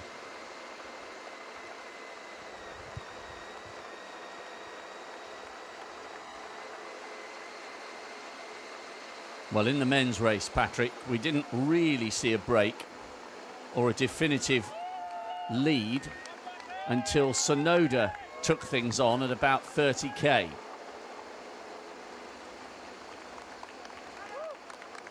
I think this is even more conservative than we saw from the men's race. Interesting that Chilimo, just double checking here whether that was simply a drink station move off the front, and I think it may well have been. She was indicating with her hands to those behind her that she was coming across. I thought for a fleeting moment she was deciding that she might just up the ante a little bit, but I think it's too early for her to play her cards in that way, and I think it was simply that she was sticking to her own pattern of moving across to her right of the course and making sure she gets her drink and doesn't get involved in a tumble, and she's watching very carefully as she makes her way back across to the rest of the group. Yeah, seldom do you see a run as cautious as this, but I think she's the general out there. She's, you know, she knows she's got a huge amount of respect from the rest of the field here, and so she should have as the world champion. And again, same old, tip a little bit out, move over to the right-hand side, find yourself some space. Now I think we've lost both of the athletes from Kyrgyzstan from this group. There's the figure who's been struggling on and off, Polyudina, she's gone, and Korobitskaya's also once again drifted off the back of this group. So one or two signs, there they both are, and the bottom of shot is Korobitskaya, with Polyudina just up ahead of her. So two athletes out of this big group now. One by one, they will begin to be whittled down. Well, you were saying in the early stages, Rob, that club runners would struggle to stay with this pace. In these conditions, they would. When you look at the half marathon time of 1:20:46, there'll be plenty of men and women out there saying, well, I can do that. But don't forget, they've got to run it again. And the temperature and the humidity are the key factor here in Jakarta. But mercifully, it's nowhere near as bad as it was last Friday. And the conditions, for me, felt a little bit cooler this morning than they did yesterday morning at this time. Yeah, maybe a fraction cooler. I think Korobitskaya's running quite a sensible race, because I don't think she has necessarily slowed down. I think they might have sped up a little bit, and she's sticking to her own tempo. Well, I can tell you that Korobitskaya's 5k splits, 18:49, 19:14, 19:12, and we'll get the next one in just a moment. So you're absolutely spot on there, Rob. Yeah, it was that second 5k actually that was a little bit quicker, wasn't it? 19:12 for a first one. So generally running at around 19:10 to 19:14 for each 5 kilometre split. There's not a hill here. There's no wind to speak of. So no excuses for not getting the pacing right. Every time we see Zhang Mexia of China, number 188, there seems to be a little bit more rotation with the upper body, the arms swinging just that fraction wider. As for Chelimo, you could superimpose her body movement from this kilometre back to her first and you wouldn't be able to tell the difference. One factor that might come into play here, Patrick, is with an hour and a half of running gone, most of these women would be around about 55 minutes away from finishing the race. The pace is so slow, most of them will be running for anywhere up to 15 minutes longer than they would normally when they do a marathon. Now, okay, you can argue, well, yeah, but they're not having to run as hard, but the conditions may begin to sap their energy. This will be the slowest pace that almost all of the women in this lead group will have raced in for a very long time, but the conditions are brutal. It might not be quite as sticky as it was yesterday, and I just wonder whether that extra 15 minutes of being out there might potentially play a little bit of a factor towards the end when the fatigue kicks in. Possibly, but if it's like your convertible, you're driving along with your arm out the side, if you're doing 20 kilometres, if you take 15 minutes longer to drive that 20 kilometres, you've still got more fuel left in the tank than if you'd driven it that much faster. True. Yeah, it might make no difference whatsoever because the pace is so comfortable for them, but They're certainly going to be out there for longer than they normally are when they race a big championship or a big city marathon. So when the pace does finally change, which one of this group of 10, or who out of this group of 10 is going to be able to survive a little bit of acceleration? That's the first time we've seen Kim Deon make a move, just shaking out the arms. Otherwise, it's been a metronomic performance from her. And the camera was just showing us there, Patrick, the little graze on the hip of Galbadrak, the Mongolian who took that tumble, 6.25. She looks okay, but she's definitely marked as a result of that fall. She's in the Mongol forces. She's not going to be worried by a scratch or two. A graze.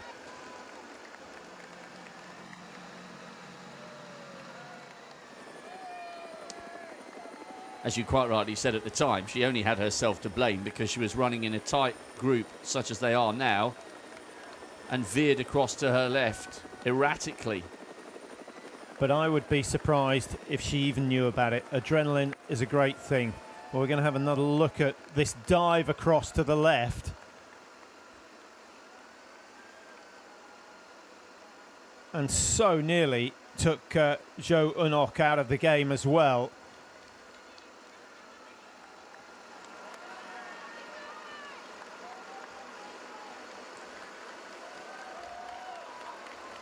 I think the Japanese will be keen to push this along. And we have talked about her quite a bit. 5.44, she's never been more than a pace away and a footstep away from the leaders. Kim Doi-yeon looks really good here. Well, she does, but 2 or 3 times in the last kilometre, she's been shaking the arms out. You know, when you're running with the arms held at 90 degrees flexion at the elbow all this time, sure, the joints stiffen, but just maybe a sign that she's getting a little bit uncomfortable. She's given nothing away up until now, but that might be the first sign that she's not as comfortable as she was earlier on. Now, is the Japanese athlete paying the price for those laces? That's Tanaka Hanai, number 455, at the back of the field for the first time, or at the back of the leading group for the first time. And she, what did she lose? 50 metres or so, and it only took her a minute and a half, not much more than that, to close the gap once she's done up her laces. So I know you, Rob, felt that was just a little bit too sharp in terms of recovering her position. Yeah, she had no reason, because the pace was so slow, she had no reason to rejoin that group so quickly. However, the fact that the pace was slow meant that maybe it didn't take as much out of her as it would have done if they'd been on course for a 2:26 or a 2:27. But we'll keep our eye on her at the very back of that group. But I think surely this next 5k split will have been quicker. We've gone outside 19 minutes. By far the quickest 5k split was the second 5k, 18:22. Other than that, we've had a 19:09, a 19:17 and a 19:35. They're going to be quicker than 2:40. You could almost be certain of that. The question is by how much? Chalimo sees the feed station, goes out in front again, and we'll see a few arm movements from her just to warn the others that she's coming across. Still on course for outside or just on 2:40, Patrick. That latest 5k, 19:05. So it was half a minute quicker than the preceding 5k, but still very, very modest by these athletes' standards. Now, I get the feeling that the rest of the runners here are marching to Chalimo's tune. I wonder if you wanted to psych her out, whether you got on her shoulder, just started to frustrate her a little, but she has certainly changed pace, or is it just still trying to find herself some space while she takes on board a bit more fluid? But the margin, 10-12 metres, This looks pretty decisive, and it's a long, long way out for Chelimo to go. This is significant. Now we have a race. She's obviously decided at 25k she feels good enough to take it on. It looked initially as though it was the familiar tactic of just moving in front, getting her water bottle, drifting over to her right, emptying it out, and then allowing the pack to close. I'm not saying she's now sprinting, she isn't, but this is significant. The world champion, the favourite, has decided that the pedestrian pace has gone on for long enough, and she clearly feels comfortable enough to make it a good, honest race. And instantly, that group of 10 or 11 are now virtually single file. This is her first big move to say, listen, I've arrived here with the big reputation. I'm the world champion. This is my race to lose. I've tucked in. I've let everybody else do the work. Now I'm going to show you what I've got. Nagami, Kin and Joe are in that little group behind. Nagami, who has led for at least 95% of the race so far, suddenly finds herself in a different position psychologically. And Chelimo, so intelligent, Rob, because everyone else, as the last, 3-4 food stations, she's moved to the front, taken a drink, moved off and dropped back. They were expecting to see exactly the same again. So she was given 5 or 6 metres without any effort whatsoever. And Chelimo now settling in. The next kilometre or two are going to be fascinating.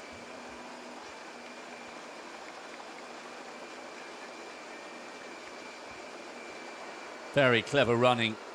I've got a 19:05 for the last 5 kilometres. So the second fastest so far. 18:22, the second 5k split was the quickest. Zhang has been dropped off the back of that pace. 10th in the Tokyo Marathon with 2:33. Very, very clever from Chelimo. As you quite rightly indicated, even we thought that she would take the drink and go back to the pack. And the Mongolian Beatsot, 9th in the 10,000 metres, 35th in the world champs in the marathon in 2015. She has become detached, and we have a quartet pretty much together trying to chase down Rose Chelimo. The leader of that chase quartet, I think, looks as though it's Kim Do-young. Yes, it is, 5:44. 5:38 is there as well. That's her compatriot Choi Kyun-sun. And Cho has been there or thereabouts, but seems to have dropped off. 9:02 is Kim Hee-song. And Kim Hee-song, incidentally, finishing only 2 places behind Chelimo in the Olympics back in 2016. She got a fabulous 10th place in Rio.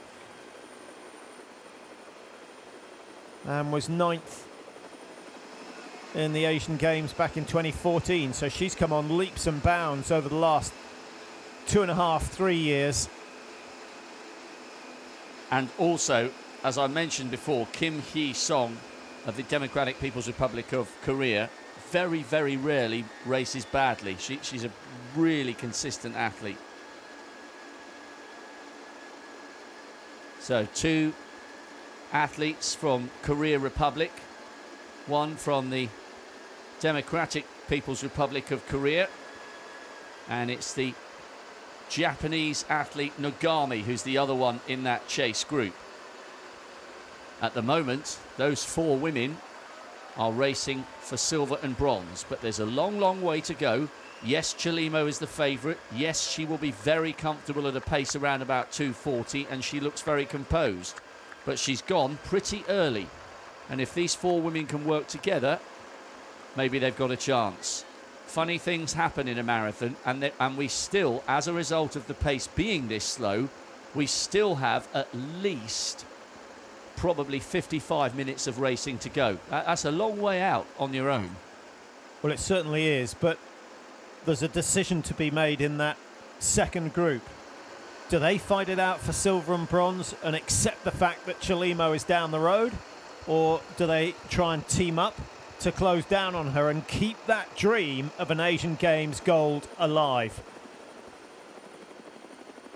Kim certainly was very open about the fact that she wanted gold. She might have been a little bit depressed when she saw that Rose Chelimo was entering.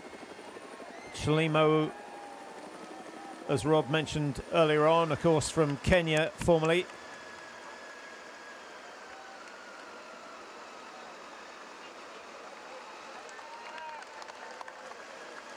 Nagami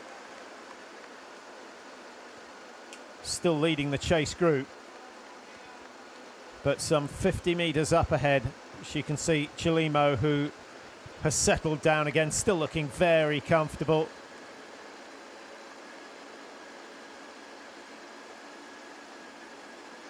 Hands held high.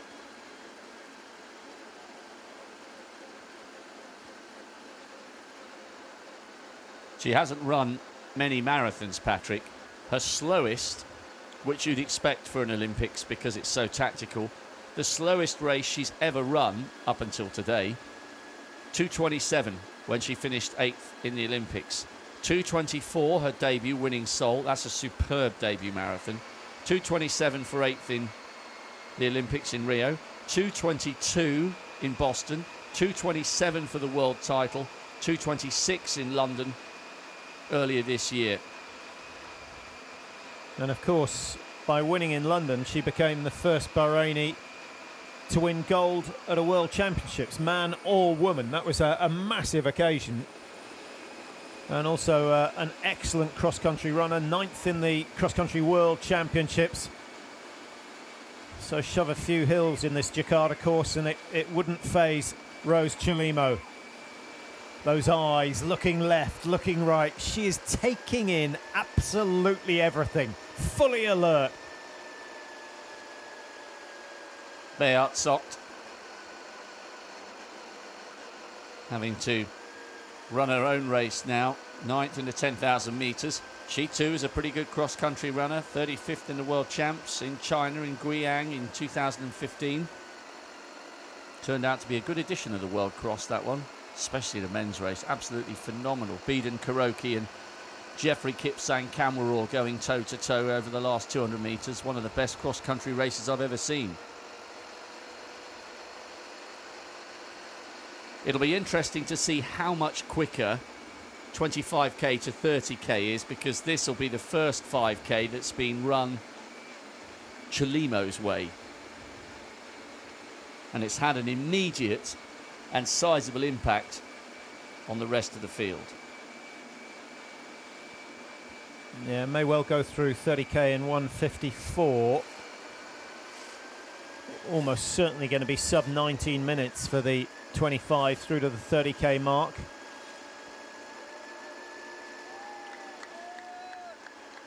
She must have, it was so obviously done as a predetermined tactic. She clearly decided, if it's cagey, if I feel good, if it's as slow as I think it could be, at 25, I'm off. Now these four have got to work together. Nagami doing a good job at leading the chasers, but how big will their deficit be at 30k? Because remember, in the men's race, we still had quite a big group together at 30. Another little element that begins to play here, Patrick, it's 14 seconds at the moment. I think it's quite helpful for a breakaway leader if a course means that at certain times you disappear from sight. Psychologically, that is hard for a chase group. It won't happen on too many sections of this course because it is an up and back. But there would have been a few moments there as she disappeared round the trees where they wouldn't have been able to see how far behind they were. That hurts.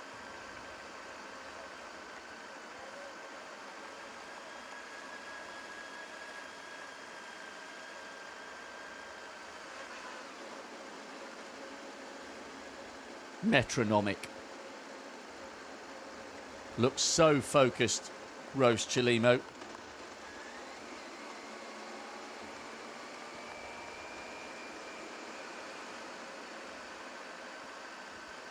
Yeah, she won't want the camera coming that close too often on the run for home. But important that she doesn't let anything annoy her at this stage. Just stay as cool as she has been throughout. Nagami still in that second group. Choi is there. Kim Hee-sung from the People's Republic of Korea. She's wearing 902, and Kim Dion wearing 544.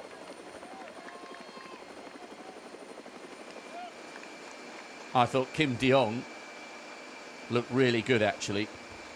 She'll fancy her chances for a medal, but it looks at the moment as though those four women are racing for silver and bronze. But there is still a long way to go. Well, it's a long way for these four to catch Rose Chelimo. From 50 metres, she's doubled that plus. And actually, it looks as though when she drifted around those trees, she did accelerate a little just to depress the chasers. That's a schoolboy trick. It is. They always tell you that. When you go round a bend, accelerate, because no matter how tired you are, when the person chasing you comes round that corner, they're a little bit more disheartened than they were when they could last see you. This will be fascinating now to see whether the chasing four can do anything to close the gap on the reigning world champion. She won't have raced in many stickier climbs than this, that's for certain. So she will feel it towards the end, even though she's running way outside the times we would normally expect to see from her.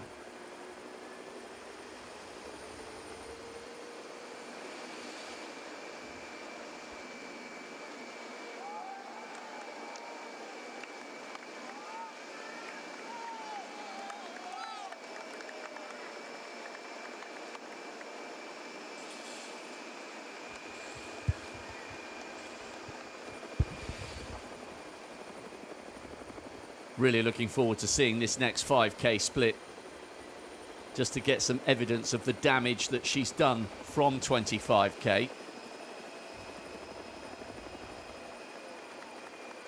Patrick's made the prediction under 19 minutes, he reckons, for this latest section of just over 3 miles. I'd be inclined to agree. The quickest 5k split we've had so far was the second 5k, which was 18:22. Look over her shoulder there. Ah, that's a significant moment, or could be. 544, Kim Do-yeon of Korea Republic, who we were talking about in glowing terms, has allowed a few metres to grow on the three women up ahead. And there isn't a reason for doing that at this stage of the race unless you're feeling uncomfortable. So maybe 4 in that chase group is going to become 3. That would leave Choi Kyun-seon, her compatriot, Nagami, and Kim Hee-sung of the Democratic People's Republic of Korea. She's definitely being dropped. Very surprising, considering the season she's had, but yet another casualty of the Chelimo pace, Patrick. Absolutely, and don't forget that Kim Do-yeon was the athlete sitting on Kiko Nagami's shoulder for the first 27 kilometres of this race. Just hadn't been separated, so this is certainly not a tactical move. I think she can't stay with it. We mentioned the fact that she was starting to shake the arms out, and we're seeing that more and more frequently, so just starting to tie up. And she made a good bid for glory, but this will be painful. Not only is she not going to get the gold that she so desperately wanted to win here, It looks at the moment as if she's not going to get the opportunity to stand on the podium at all. But 3 into 2 still doesn't go, so we've got a race on our hands in that chase group. Chelimo looks safe unless something drastic goes wrong in the closing stages.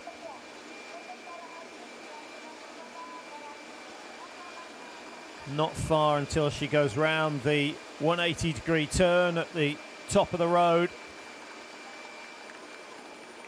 And that'll be a big moment psychologically. One straight. She'll effectively be into the home straight with 10k to go. And she'll be able to see, when she goes round that hairpin, exactly with her own eyes, the impact of her increase in tempo. She'll have a little look across. 16:48. That is extraordinary. Well, 16:48. That is no wonder the rest of the field have been absolutely taken apart. She's smashed the quickest 5k so far by miles. almost 2 minutes quicker, and she's almost 3 minutes quicker than their average 5k pace. So that explains everything. Wow, I knew it would be quick. I wasn't necessarily expecting it to be under 17 minutes. That's phenomenal. And look how much of a lead she's already built up. 34 seconds. Wow. That's why she's leading by over half a minute. Now, which of these three athletes is going to miss out? We have one from Japan. That's Nagami. We have Kim Hee-sung of the Democratic People's Republic of Korea. And we have Choi Kyung-sun of Korea Republic. And at the moment, they are without doubt battling for silver and bronze. A 16:48 5k split And has done the damage. Yeah, Chelimo looking over her right shoulder, trying to get an early indication, and I think she'll be happy with what she has seen. She'll know that the margin is over 30 seconds, and the others will get an opportunity to see how much work they've got to do if they want to get back on terms with Chelimo. It doesn't look likely at the moment, but having put in a 16:48, you have to just bear in mind that that might be too quick a change in pace. Well, she must know how she feels, but world champions, Olympic champions do make mistakes in races, but at the moment, this is turning into a really assured, clever piece of distance running in tough conditions for the reigning world champion.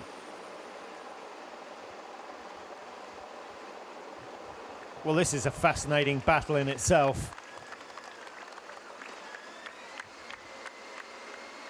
Nagami, identifiable by the Foreign Legion cap.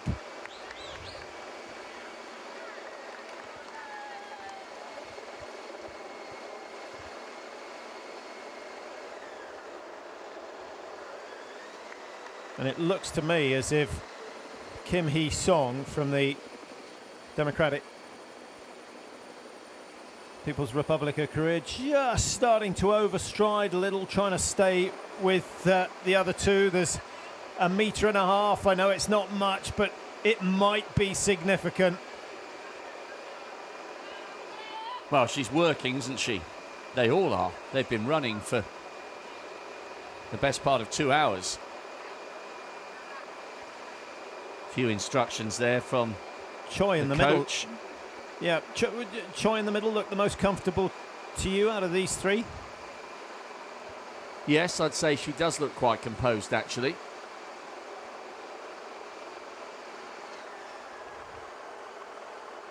It's a nice position to be in, I think. If you're in a trio, to be second, that's where I'd want to be, because you can watch what's going on in front. You haven't allowed any distance at all to grow. If I was in a trio and I was vying for a silver or a bronze, I'd want to be in the middle where she is now. But the best place to be is in Rose Chelimo's shoes. Now the next 5k split's going to be just as interesting as the last one. Hard to believe that she's going to do another 16:48. But she has no option now. She just has to keep pressing on. She doesn't want to give that chasing group of three any hope whatsoever that they can catch her. And the only way to do that is to keep applying the pressure. Well, she'd increased her predicted time. They went through halfway. They were on course for about 2:41 and a half. Her split time at 30k would put her on course for about 2:38. So she will comfortably run negative splits, but it could still be the slowest winning time since 1986. 1990 was 2:35. Maybe that's under threat if she manages to put in another two savage sets of 5k. But the time's irrelevant. It just indicates how tough these conditions are, that you've got a reigning world champion who appears to be in fine form, and she may well not win the gold medal inside 2:35. That shows you how tough this has been. Well, it may be slow, but the size of the negative split may be a record in itself. There's a chance it could be 5-6 minutes quicker than the first half marathon. Yeah, it could well be.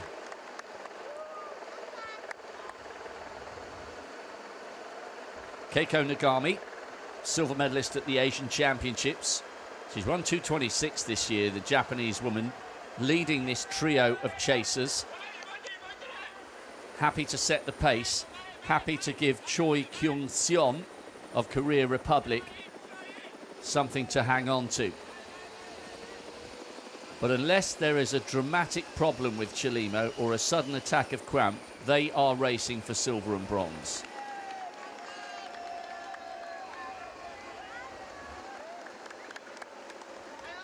That lead is increasing. Hard to even see the chasers in the back of shot. There they are on this brilliant helicopter angle. The early morning haze has burnt off. It's now just coming up to 8 o'clock on a Sunday morning here in Jakarta.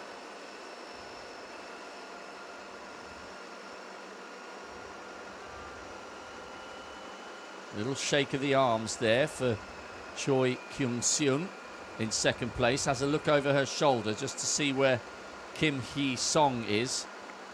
The answer is right behind her. Single file. Nothing to separate these three at the moment. Interesting to see how little extension of the knee. At no stage is that leg fully extended, as you'd see from a sprinter. And after 42 kilometres of that, half an hour stretching just to ease up the hamstrings, which tend to tighten. Chelimo's posture just a little more forward lean with the upper body generally, leaving the hips behind a fraction. Even the arms hardly move at all.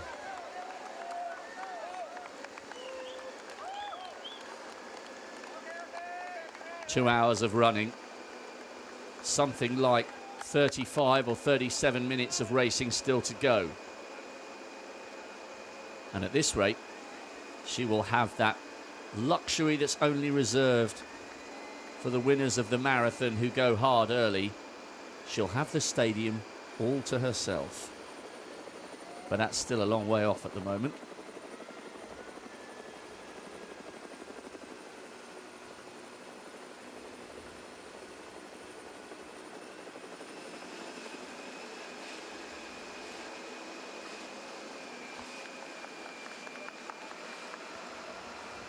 Now this is a significant development. Choi Kyung-seon has decided to go it alone. Nagami was leading this trio, and all of a sudden she still has Kim Hee-song wearing 902 for company. I would have thought this is quite early for Choi to decide to move ahead of the other two. It's a bold move. It's not a definitive acceleration, so she's using up quite a lot of energy. I wonder whether she'll have cause to regret this move. She almost went the wrong way there. She certainly would have regretted that if she'd gone down the central part of the road. But the bike fully alert to the situation, although it would have been helpful if the bike was in front at this stage. But Choi is the one who was sitting in the middle of the group a couple of kilometres ago, and we sort of established that she was the most efficient. And suddenly, Nagami, who loves to front run, is at the back of the chasing group and trying to take on board as much fluid as she can. So suddenly, she is starting to feel it. They've caught her, though, haven't they? They're now back to single file, but certainly a declaration of intent there for Choi.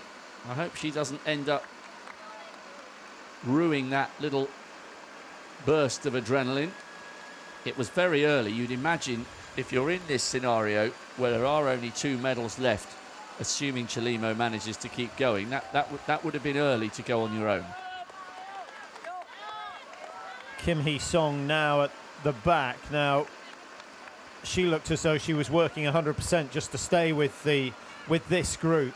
But I get the impression that she is as hard as nails. I can't see her easing up before she's given it absolutely everything, coached by her father, who, as you mentioned, was a marathon runner himself. She's got a great chance of a medal. I said at the start she was really consistent and had yet to run a bad marathon. And it doesn't look as though she's doing that today either. 10th in Rio, 14th in Moscow at the Worlds, 9th in Beijing in 2015. She's got a brilliant chance of getting on the podium.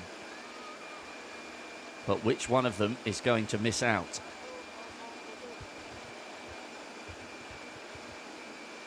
(16:48) for that 5k split when she hit the front at 25. The field was shattered within, well, it was instant, wasn't it? Within about 45 seconds of her emerging from the water station.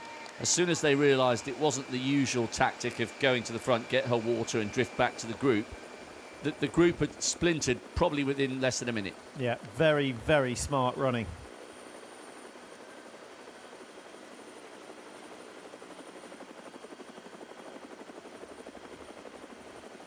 She caught the rest of the field napping and split them apart in the space of 500 metres.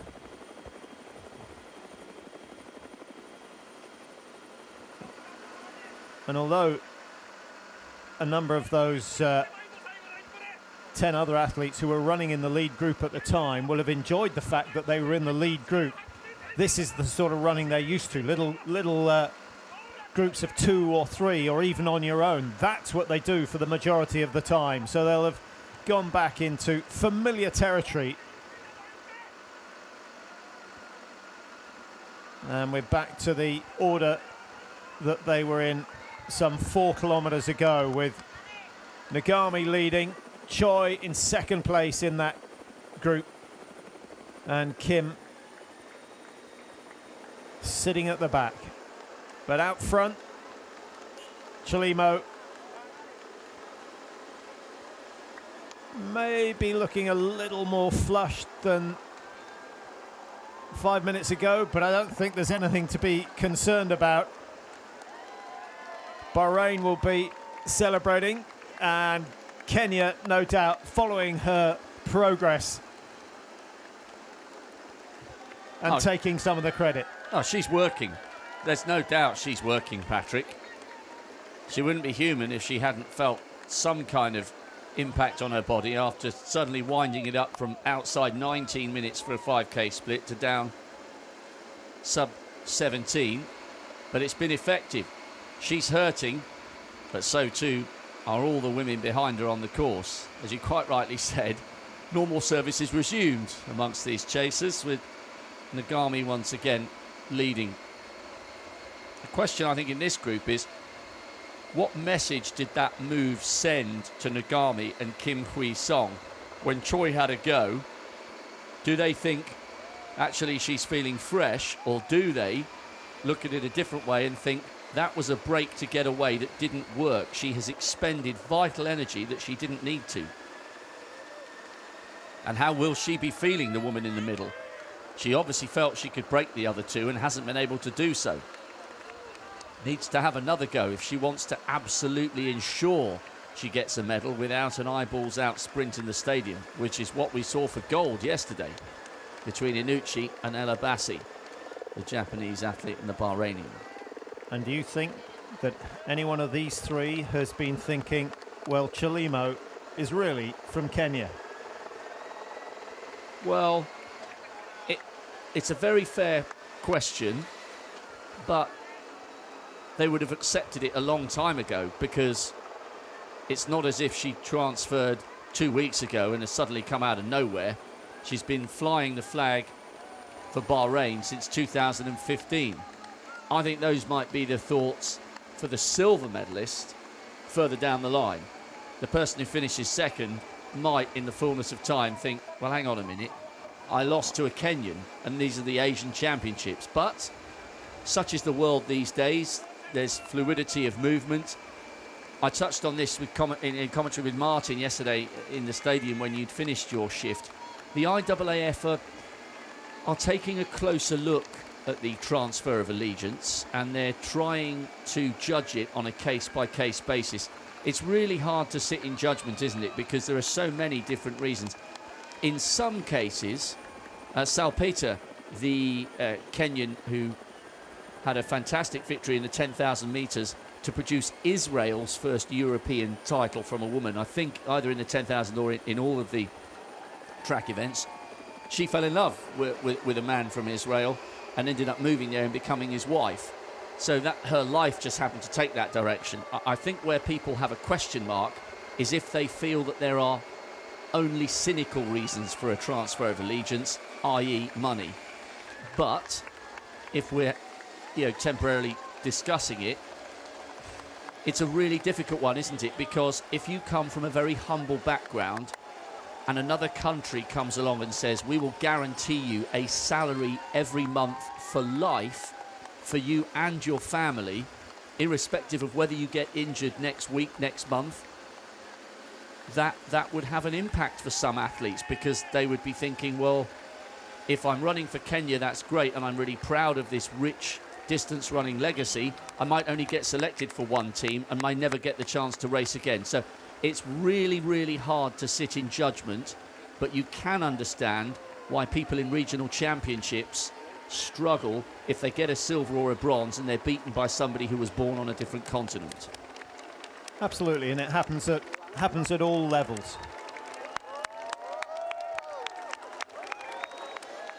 You know, even your village race, if someone comes from the next door village and beats you, you feel slightly aggrieved. And I don't have any doubt that those in that second group will have thought, whether they think it's right or wrong, we're not to know. But what they've got to try and do is think positively at this stage. Focus on the silver medal, because the gold looks as though it's going the way of Rose Chelimo. She's been supreme today.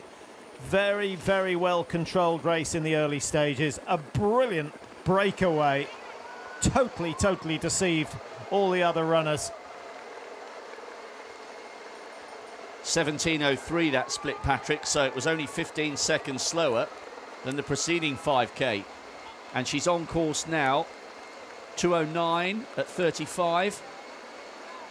She's on course for about, what, 2:36, maybe 2:37, and she should, in theory, continue to get quicker. So we might see a 2:35 maybe. The time's irrelevant. She's doing an awful lot of damage here in the second half of the race. Yeah, 2:35 would still be the second slowest since 86. They had a 2:35.19 in 1990, but it was always going to be slow. We knew that before the race started.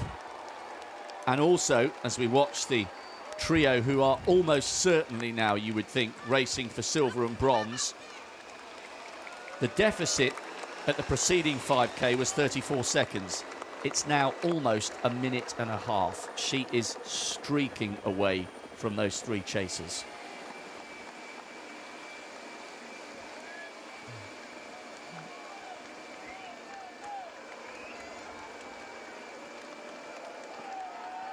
still only 10 past 8 local time, and the streets are packed. There are certainly more people on the streets now, probably by a factor of 10, than there were in the stadium for the athletics yesterday. I agree. This is a guard of honour for Chelimo. Fantastic reception for her as well. The population of Jakarta appreciating they're watching a world-class distance runner, and they really are. One of the very best. Otherwise, she wouldn't have won the world title last year in London.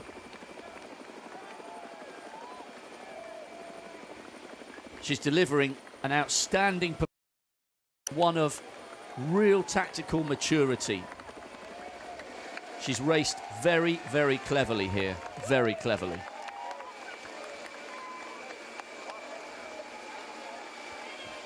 And as you pointed out, very little let up between 30 and 35k, just 15 seconds, so what, 3 seconds per kilometre slower than when she made the break.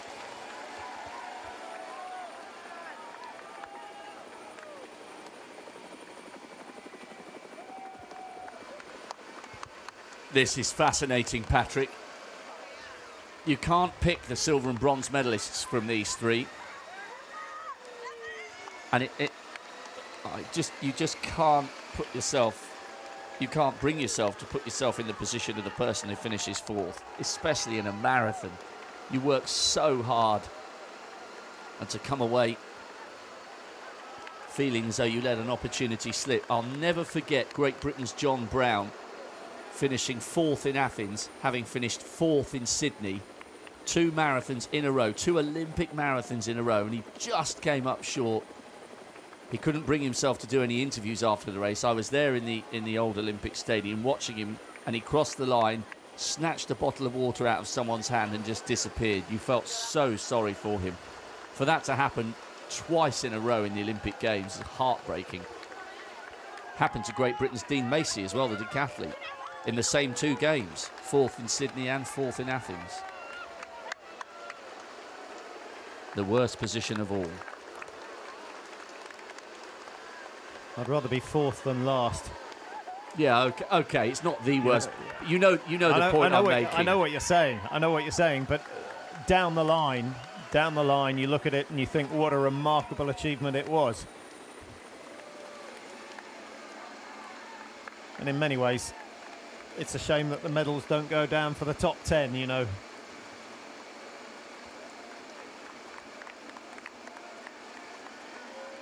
Chelimo doesn't have to worry about that at the moment, with just over 5 kilometres still to go. 42.195 the distance. It's been that since 1924, back in 1904. It was a 40-kilometre race. Changed a couple of times, but then in 1924 they settled for the true marathon distance. A course setter's nightmare. Well, and again, it just goes back to the history of the event. They added on the 385 yards so that they would run past the royal family. So British. Chelimo now, 20 minutes away from adding the Asian Games title to her world title. And a few of the leading men yesterday opted not to go through the shower. I'm not sure why. I would have thought any way of cooling your body, even by the slightest percentage, would be welcome. And she's certainly taking full advantage. It's a really good idea, that. I like it. Now, if they had one of those where I live, it would be dripping with icicles.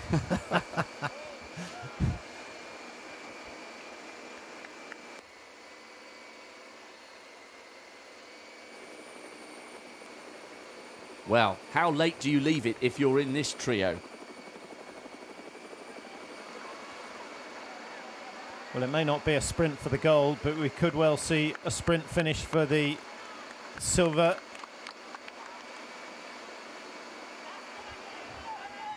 Choi, for me, is biding her time, number 538. Kim at the back, and a little bit of a move. Little burst is just looking up front to see if there's another drink stop, but I don't think it's anything to do with that. That's very interesting, isn't it? I agree. Other than doing that to make sure you get first sight of the drinks, she's obviously feeling confident, Kim Hee-song. And she keeps the injection of pace going. Marginally leading now by 1.5 feet, with the Japanese woman just behind her over her right shoulder.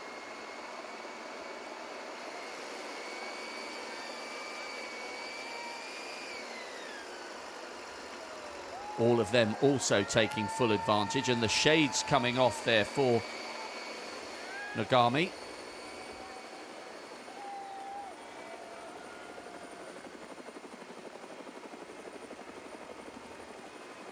And all of a sudden, it's the Korea Republic's Choi who finds herself at the back of that trio.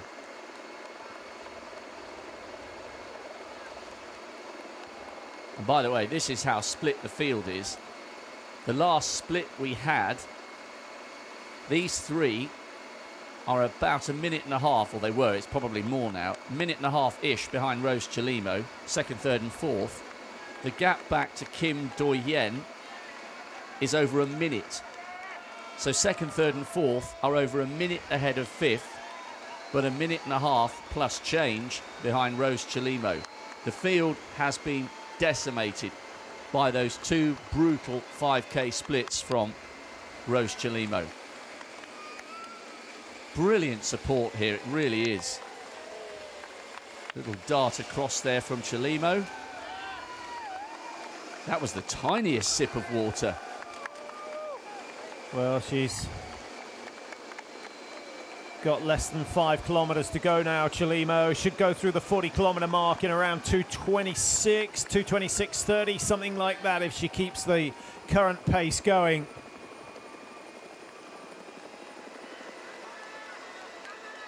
And well over 1.5 minutes clear of this group. But this is where the race is. The race for the silver and the bronze. One of these women is missing out.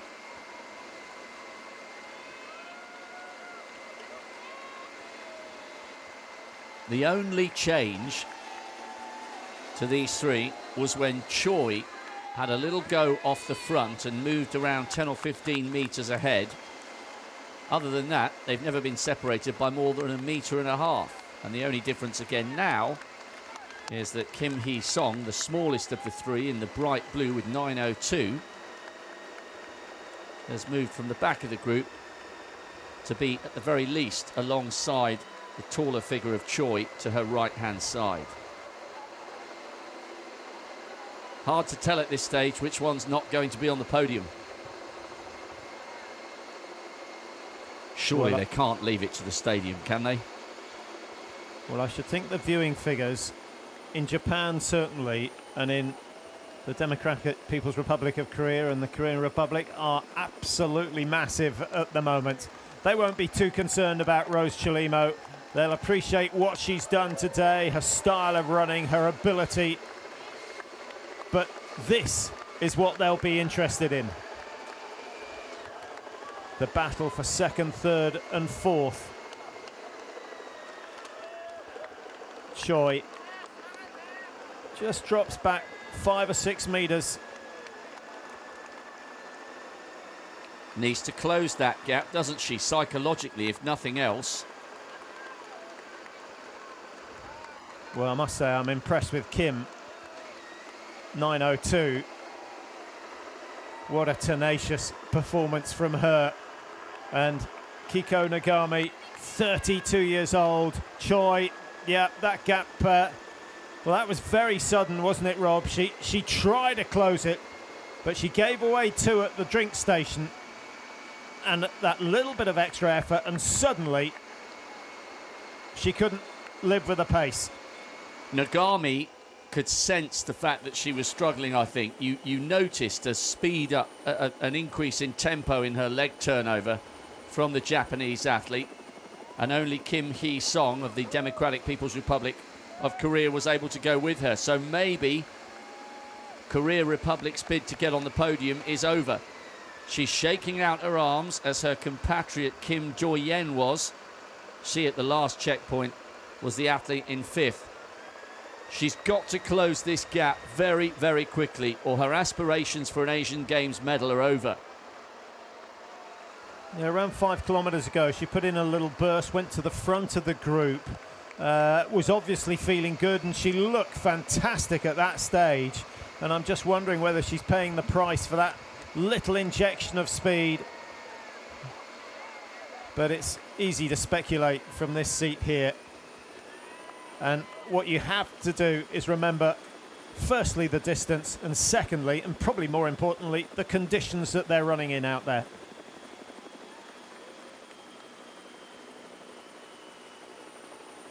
May only be 25 past 8, but this is brutal. And you can tell the sun's out now as well. Even the helicopter's putting a little bit of shadow on the ground as he works his way round the course to give us these great images. Superb from Chelimo. Whatever's going on behind, irrelevant to her.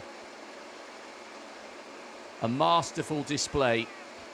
And from 25k, she grabbed this race by the scruff of the neck and said, I'm the woman to beat. This is my race, and this is how I'm going to win it.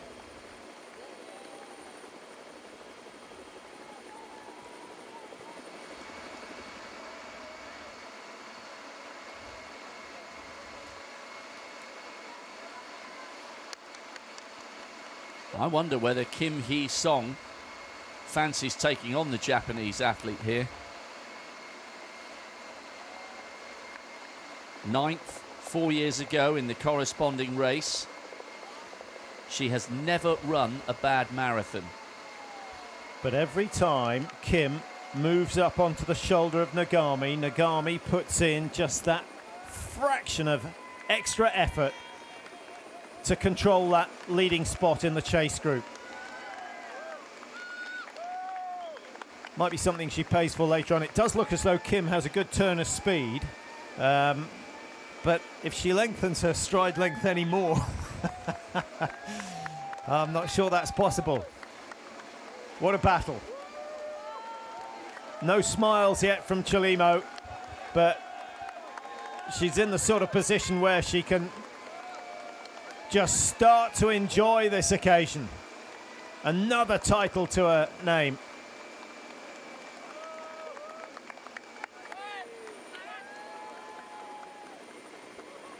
Yeah, this has been a masterful piece of distance running. It really has.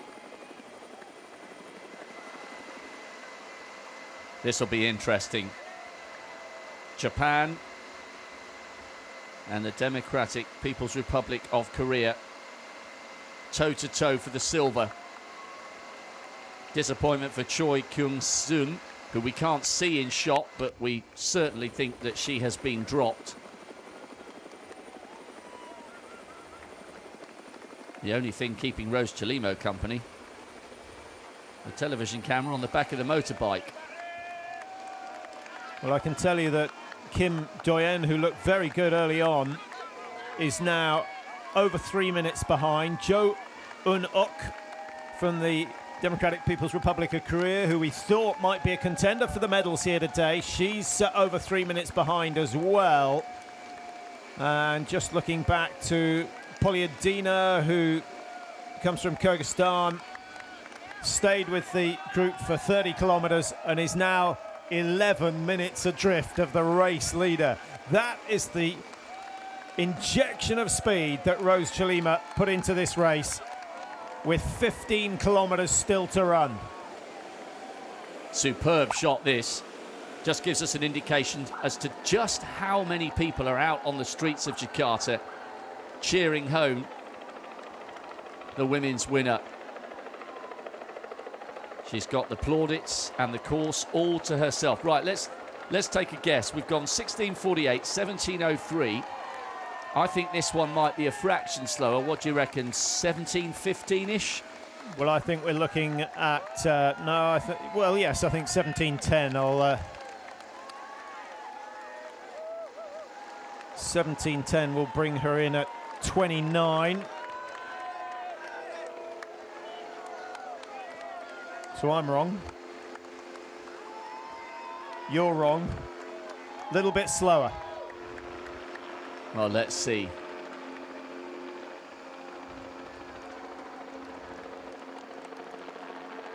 You really don't see, in a major championship marathon, you really don't usually see this number of people supporting on the side of the course. This is absolutely brilliant from the Indonesian public here in Jakarta.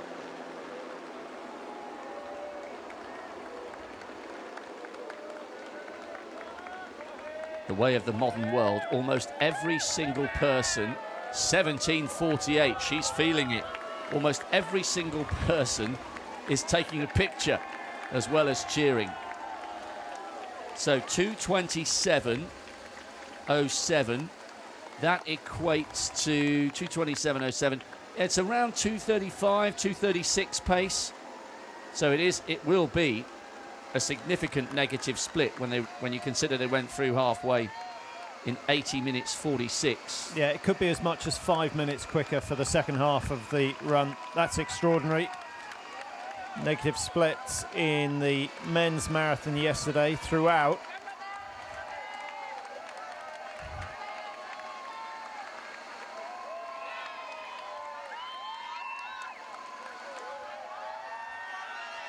Nagami and Kim still locked together in this epic battle for the silver. The difference is, with Choi Kung-sun further down the road, who you can just see in the distance, at least whoever loses this race for silver looks very much as though they will still be on the podium. So they'll still get a medal, but both of these proud, hard-working, hard-racing women will want to ensure it's a silver instead of a bronze.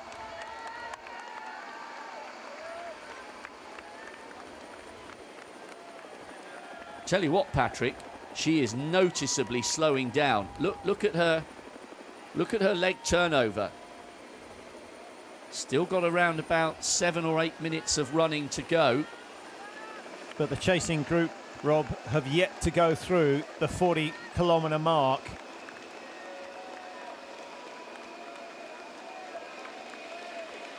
And from 1:27 behind at 35 kilometres, they're now 1:59 2 minutes. So I don't think Chalimo's got anything to worry about. And look at this from Nagami. Ditches the glasses and the hat. And she's decided to put in a real burst here to move away from the diminutive and powerful Kim Hee-song. Nagami wants to ensure this is most definitely a silver instead of a bronze. And Choi, only another half minute behind. It's been a fine run from her. And she has been broken, hasn't she? Yeah, and very quickly. Kim's stride length has shortened significantly. And that should be a moment of cheer for Choi, who is only, she's not even 100 metres behind. And you can see the gap that Nagami has opened up in the space of the last 200 metres. Very significant. The silver looks as though it's going round her neck, but the battle for bronze is still on at this stage. Remember, they've just gone through 40 kilometres, just under 2 kilometres still to run. A 28-second margin between third and fourth going through that 40-kilometre mark. So it is possible. It is. If Choi can sense that Kim Hee-song is tiring, she does have a chance, but she's got to start closing that gap. Yeah, it's a battle that's going to keep the Korean Peninsula on the edge of their seats for the next 10 minutes or so. Great race from Kiko Nagami. Came to marathon running late in life. Ran a 2:26.33 this year. Nowhere near that time today, but it doesn't matter.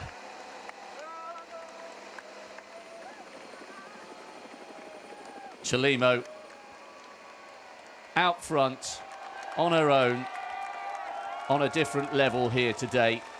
From 25k, it has been absolutely emphatic. It will be a slow time, but quite frankly, who cares? This has been a masterful display from the favourite, who has delivered a performance of real maturity in very, very tough conditions. It's been class from start to finish.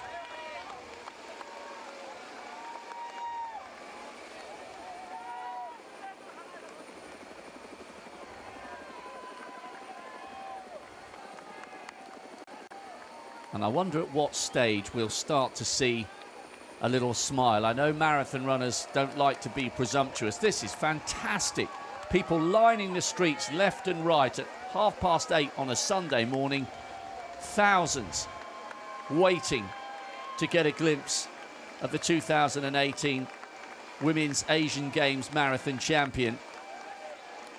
I suspect half of them turned their tellies on first thing this morning, watched the first 20k from bed, and then decided to get out and support this one because it looked as though it was going to be as tight a finish as we saw yesterday. But Chelimo laid her mark down at around 25, 26 kilometres, just over 15,000 metres to go when Chelimo tested the field. No one could respond.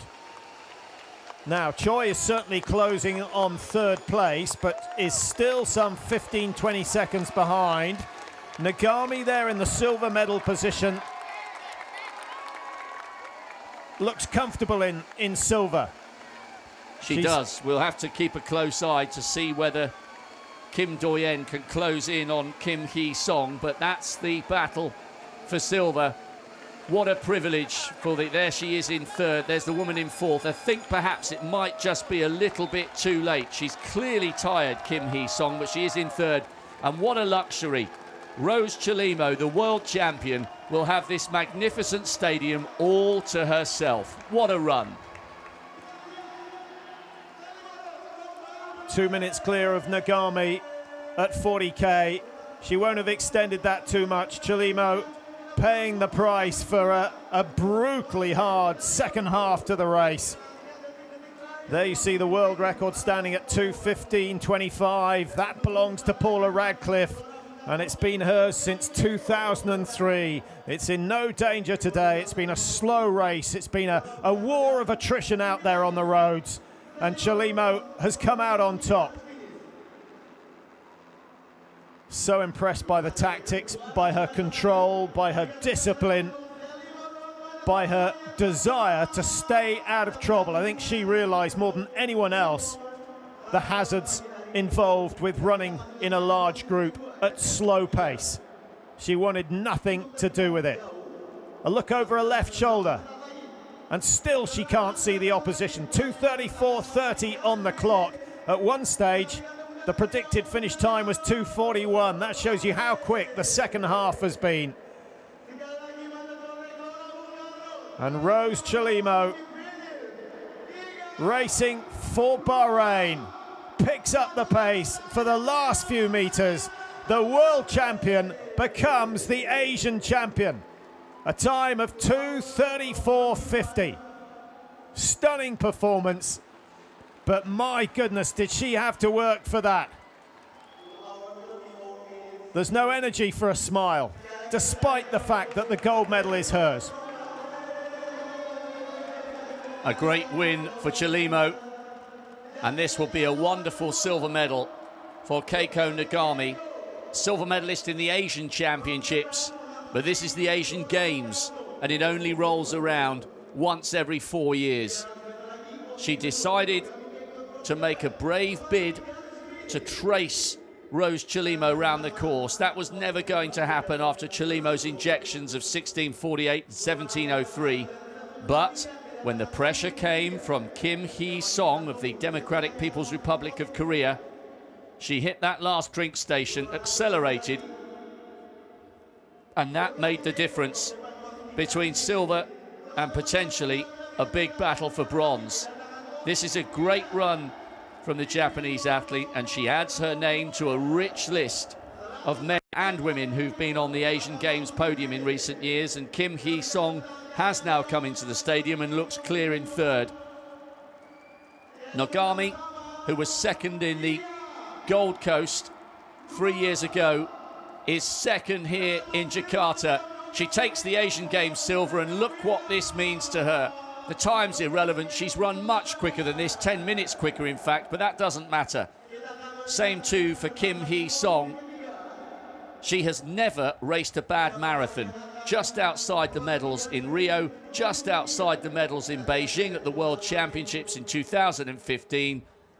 It's been a superbly judged race of real bravery and heart from Kim Hee-song, and she will take a bronze medal back to the Democratic People's Republic of Korea. She's really earned this medal, 2:37 plus change. She will complete the podium. And she lost touch with that silver medal at the final drink station. I wonder whether Nagami learnt her lesson from Rose Chalimo. That is the point to make your move, while someone else, well, the opposition are distracted. And across the line, 2:37.20 for Kim Hee-song of the Democratic People's Republic of Korea. And Choi trailing in fourth place, but it was a fine run from her. Competitive throughout, but with 2 kilometers to go, she just couldn't live with the pace. Looked very good. She made a bid for the silver medal with about 7 kilometers to go. Perhaps too early, perhaps costing her any medals at all. She is finished just under the 2:38 marker. This is the other athlete from the Democratic People's Republic of Korea, Jo Eun-ok. She'll be coming home in around about 25 seconds or so, but the headlines all go to Rose Chalimo. The favourite delivered the outstanding performance. Good effort here from Eun-ok, who was 29th in the World Championships in London last year. She got an Asian Championship bronze, and she's coming home in 5th place here. There she's done 2:38.5, a really hot, sticky day. And here comes the other Korea Republic athlete, who we thought may well feature for the medals. She's not too far behind in the end. Kim Do-hyun, she looked so good for much of the race, and actually looks fairly full of running here, but she's clearly suffered, Patrick, in this brutal weather. Yeah, very good up to the 30-kilometer stage. And now just a little bit wobbly on those legs, but she's putting in a good burst to finish this run. Her dream of the gold medal is long gone. But 6th place for Kim Do-hyun, having sat in 2nd for the vast majority of the race. It hurts. There's no satisfaction in 6th for Kim. 2 Mongolians in the race. They suffered badly once Chalimo put her foot down. Bayosokt is the better of the 2. And Galbadrak, who took a tumble earlier on in the race. No real damage done, just a scrape on the hip, but she's a couple of minutes further behind.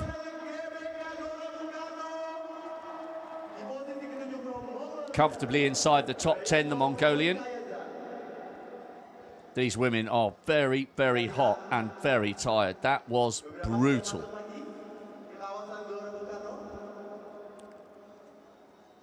Zhang Maxia for China had a quiet race early on, just found herself a nice slot at the back of the leading group. Comes from Beijing, so she'll be used to these sort of conditions.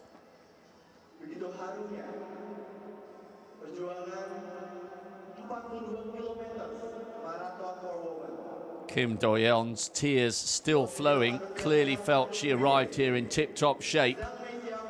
It just proves how hard it is to get a marathon right and how easy it is for something to go wrong. That percentage has only got to be out somewhere in the preparation or on your race day, and it can have a dramatic impact on your result and where you finish.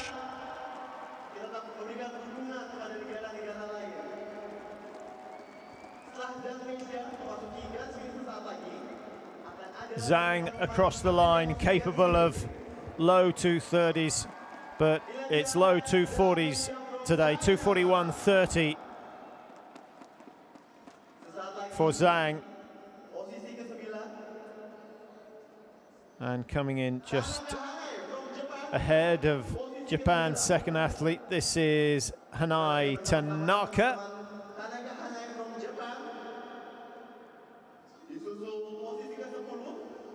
Tanaka, the athlete who had to stop to do up her laces. There's nothing like an endurance event, a hard one, a long one, to bring out the emotion in people. We see the race. What we don't see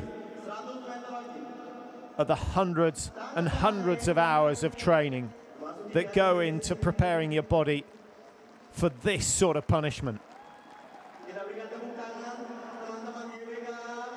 And the emotion expressed as they cross the line is as much a release as it is a feeling of joy or disappointment as a result of the result itself.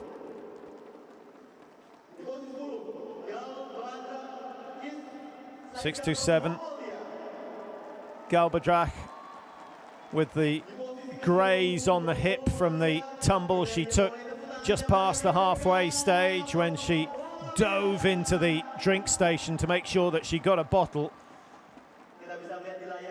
She ended up with nothing, and quite a lot of ground to make up on the race leaders.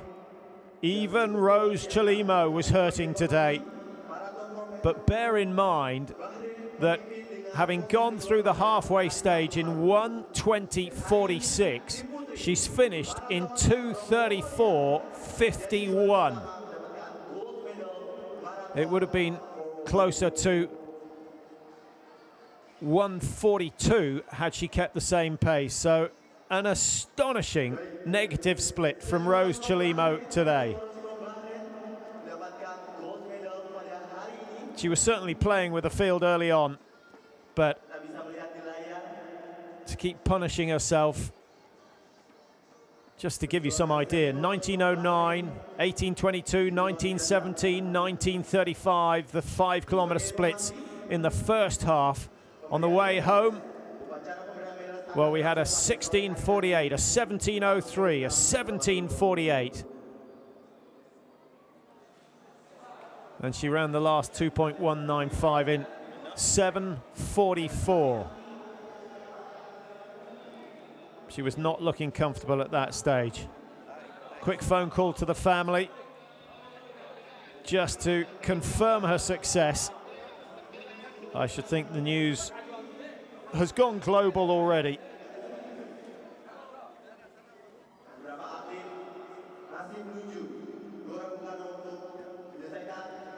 Certainly a good investment for Bahrain.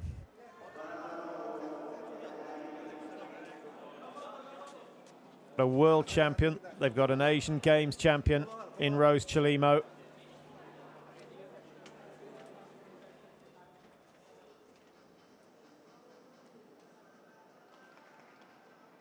Kita sudah memiliki 10 atlet memasuki garis finish dan kita nantikan atlet-atlet lainnya memasuki gelora Bung Karno untuk titik finish. Dan sebagai informasi, tepat pukul 10 nanti kita akan memulai perlombaan lainnya, di antaranya lari gawang 110 meter. Untuk putra, 400 meter lari gawang.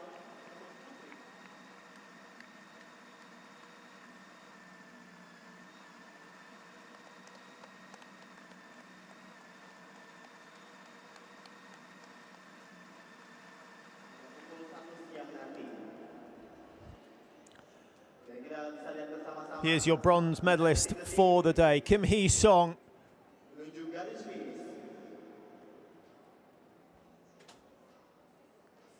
And it was a fine run from her,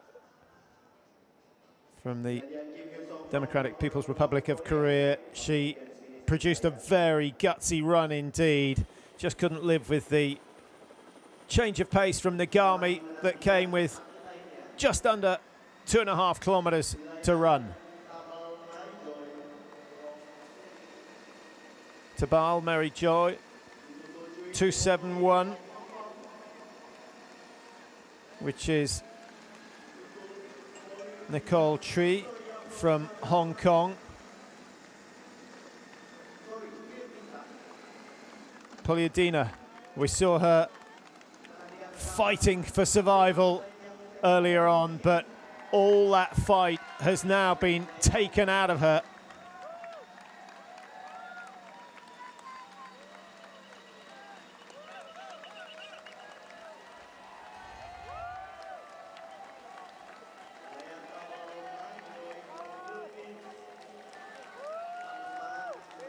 Tabal, who won the Southeast Asian Games last time, has a PB of around 243, so actually she's not far outside that best performance today, and in these conditions that should be applauded. Victoria Poliadina, tallest in the field, heaviest in the field, but what a fight she put up for the first 30 kilometers. Chelimo responsible for the misery inflicted on 18 out of 19 of the athletes here today. It was a very bold move, a remarkable turn of pace.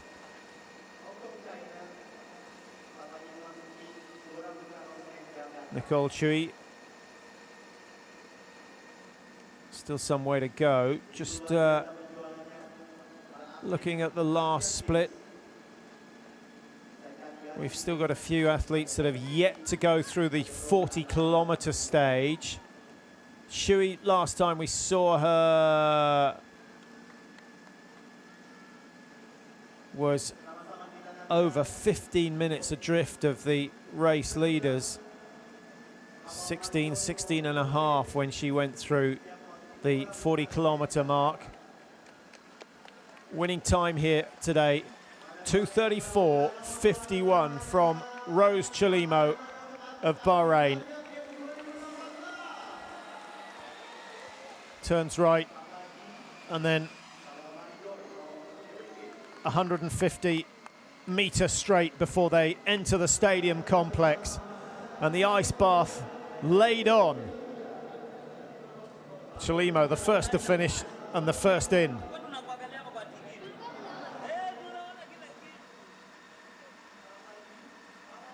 Coach probably telling her she should be sitting fully immersed because the hips take a pounding as well in these sort of conditions.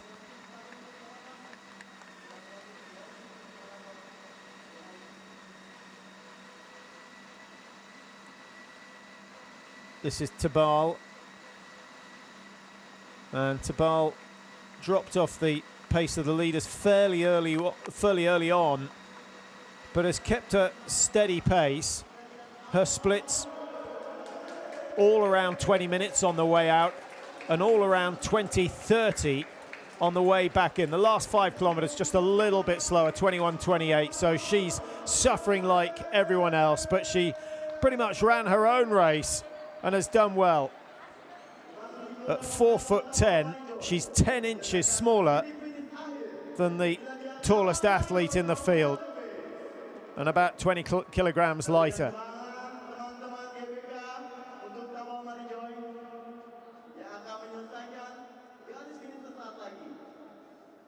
Well, like Chelimo, she has the stadium to herself, but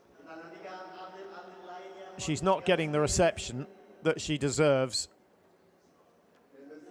and she's not running for a medal at this stage. The gold has gone to Rose Chelimo. Kiko Nagami of Japan has taken second place, having led for, well, she led until Rose Chelimo decided to make her move, to be honest. And then she did the bulk of the work in the chase group as well. So a commendable performance from Nagami. Was it the wisest way to race in these conditions? Well, I don't know. It's how she likes racing. It's how she always races. And she's won herself the silver medal at the Asian Games here in 2018.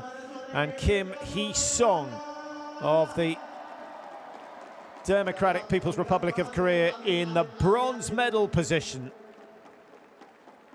ahead of Kyung Sun Choi. Just 2 minutes 29 seconds between gold and bronze. And Tabal, some 18 minutes adrift of the winning time.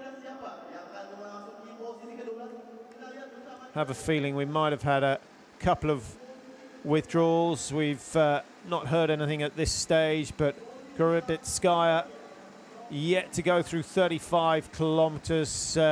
Surely she's withdrawn because she wasn't going too badly early on with splits of around 21 minutes per 5 kilometers. She really struggled after the halfway mark, and her splits dropped from 21 all the way down to 25.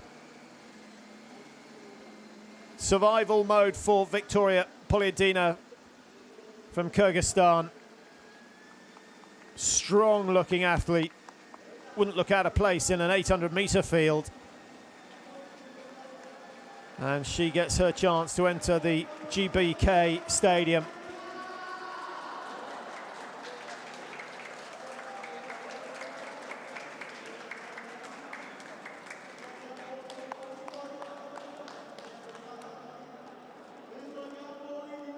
Well, we saw her emptying a 3/4 litre bottle of water over her head very early on today.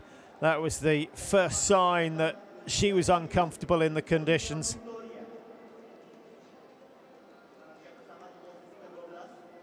And thinking about it, no sooner had someone covered themselves in water than they dropped off the pace of the leading group.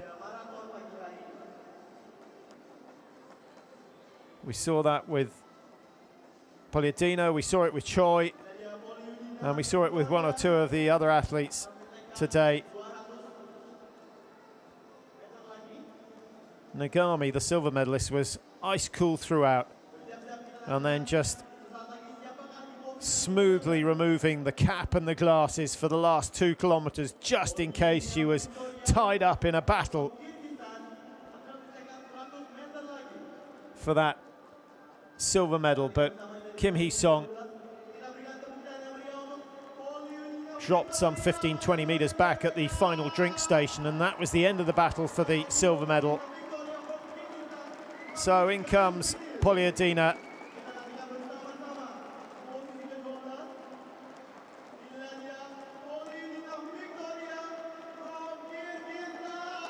"29 years old now, and has she enjoyed her experience here? Well, it's hard not to be honest. It is one of the friendliest cities in the world. I know it's one of the biggest and one of the busiest.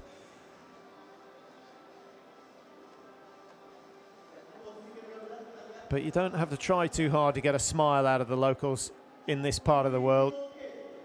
And incredibly helpful.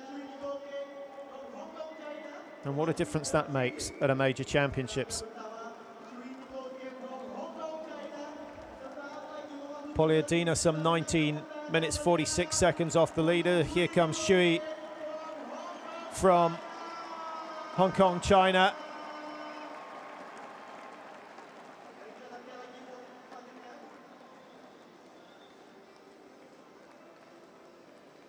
Settled into her own pace early on, Shui.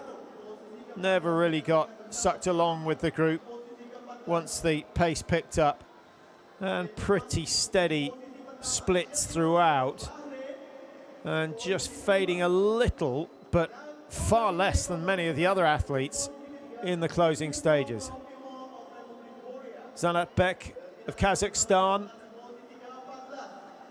5K splits of between 20:45 and 21 minutes on the way out today, and kept it pretty much the same on the way back in as well. So another athlete who's known she's not got a chance of fighting for the medals, but has also known that the best way to produce a good result is to run the same speed all the way around. Saw very, very little of Zanat Beck. Didn't finish the Olympic relay in Olympic marathon in Rio in 2016. 40th in the World Championships a year prior to that. And a lengthening of the stride for the last 5 or 6 meters. Way outside her PB of 2:38. But in these conditions, I think she'll be happy enough with 2:56. That was a hard day's work.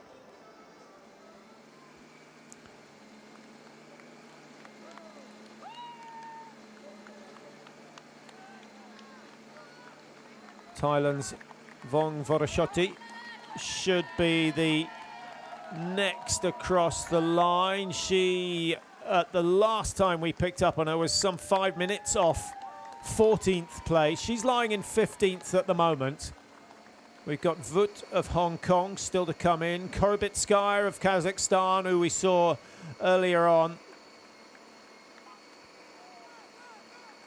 Missed a split at around 35k, which is why I thought she might have withdrawn from the race, but she's got a split at 40, so I'm not sure what went wrong with her transponder there.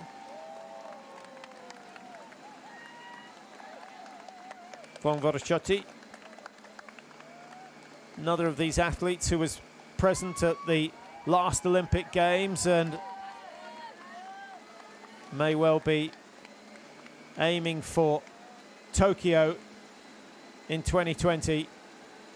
She did a 2:47.27 in Rio. And neither Rob nor myself could remember quite what the conditions were like for the women's marathon. I know it was very hot for the men's, but a noticeable difference in the humidity.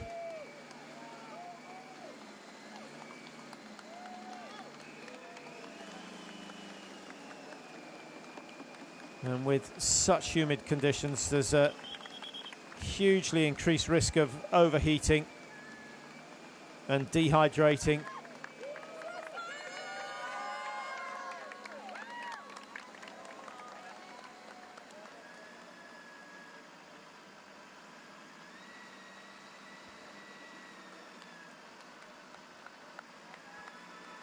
.759 is Jan Thachit. And I suspect from the fact that she has a convoy of support vehicles and emergency services behind her, nothing to do with the fact that she's looking worse for wear. It's much more about the fact that she is the tail ender here, which means that Gong Lu Ha of China must have withdrawn. So, and I think I'll put Korobitskaya in the same bracket as well. So Jan Thachit could well be the final athlete across the line in the women's marathon. This is Vong Vorashoti from Thailand. Looking for support, needing support. The clock ticks over to 3 hours, and that will be really disappointing for her.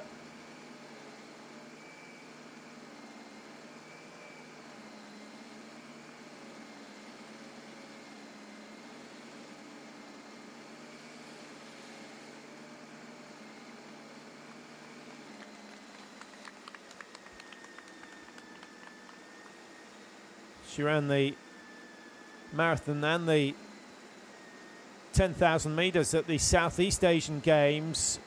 That was a couple of years ago, back in 2015.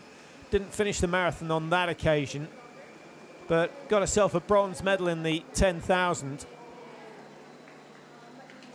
And as I mentioned, she ran 2:47.27 in Rio 2 years ago and finished just outside the top 90. Be interesting to hear which experience has been harder.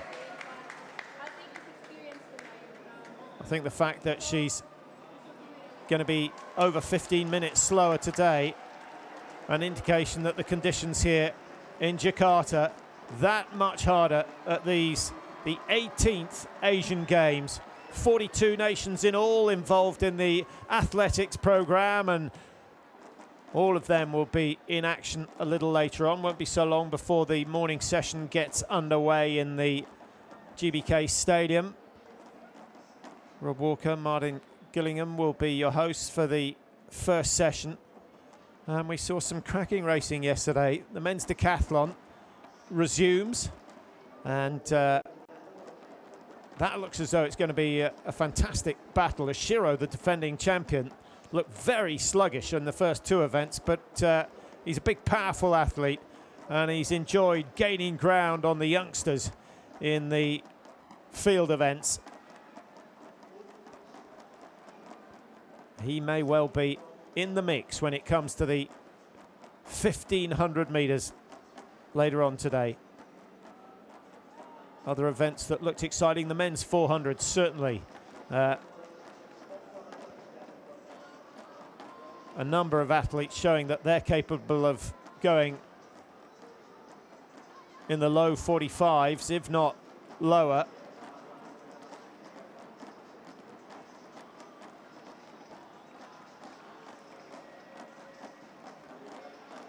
And the men's pole vault taking place today as well. Well, that stride is getting an inch shorter each time she takes it. Vong Varashoti of Thailand, just 25, 30 metres to go. She asks if this is the finish. God forbid anyone tell her she's got to do another lap. She's made it.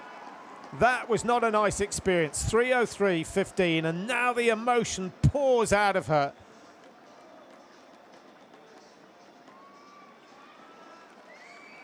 Running on willpower alone. The glycogen long gone.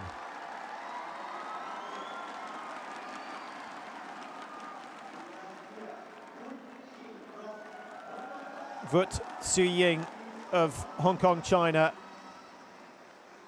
very, very nearly gained herself a place in the closing stages of this women's marathon.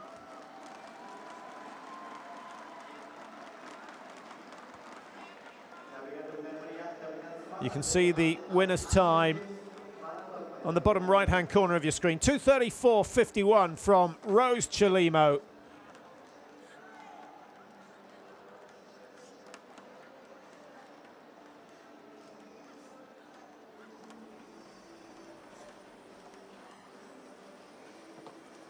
And for many of the athletes, the racing stopped very early on. It was just a case of keeping going.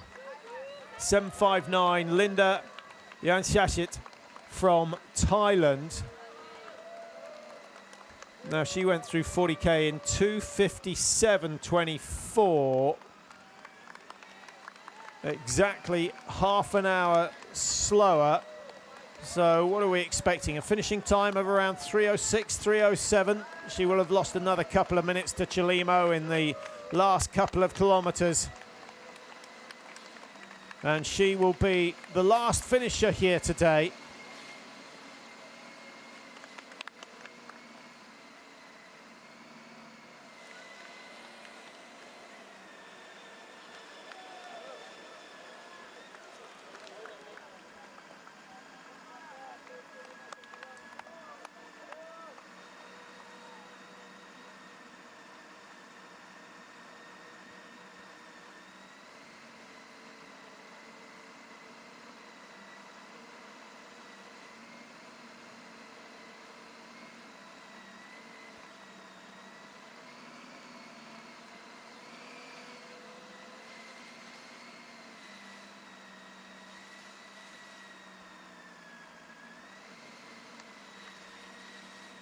"25 years old now.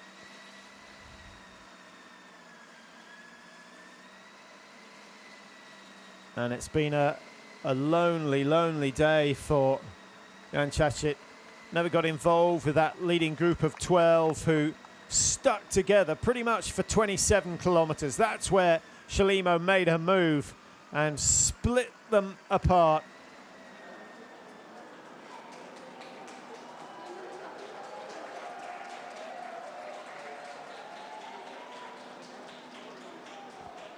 It really only took the space of 30 seconds to destroy the leaders.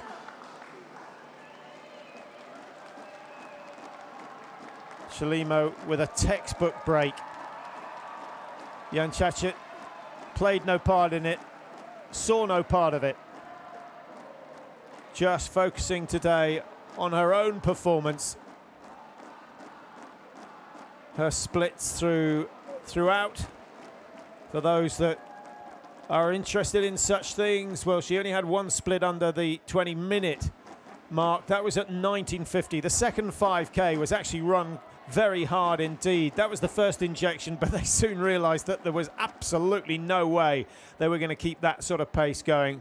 And Jan Chachet, first half, well, she had a 1950, she had a 2035, a 2133, and on the way back home it just got slower and slower. 2255, 2433, 2628.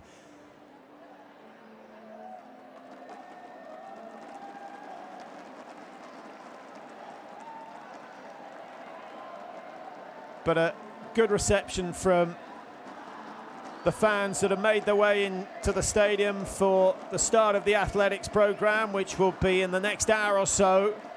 Martin Gillingham, Rob Walker ready to take you through all the action here in the GBK Stadium. Small crowd yesterday, but a very, very vocal one. And the Indonesian athletes getting all the support they could have hoped for.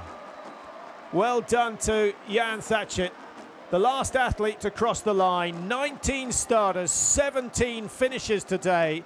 The winning time at 2:34.51.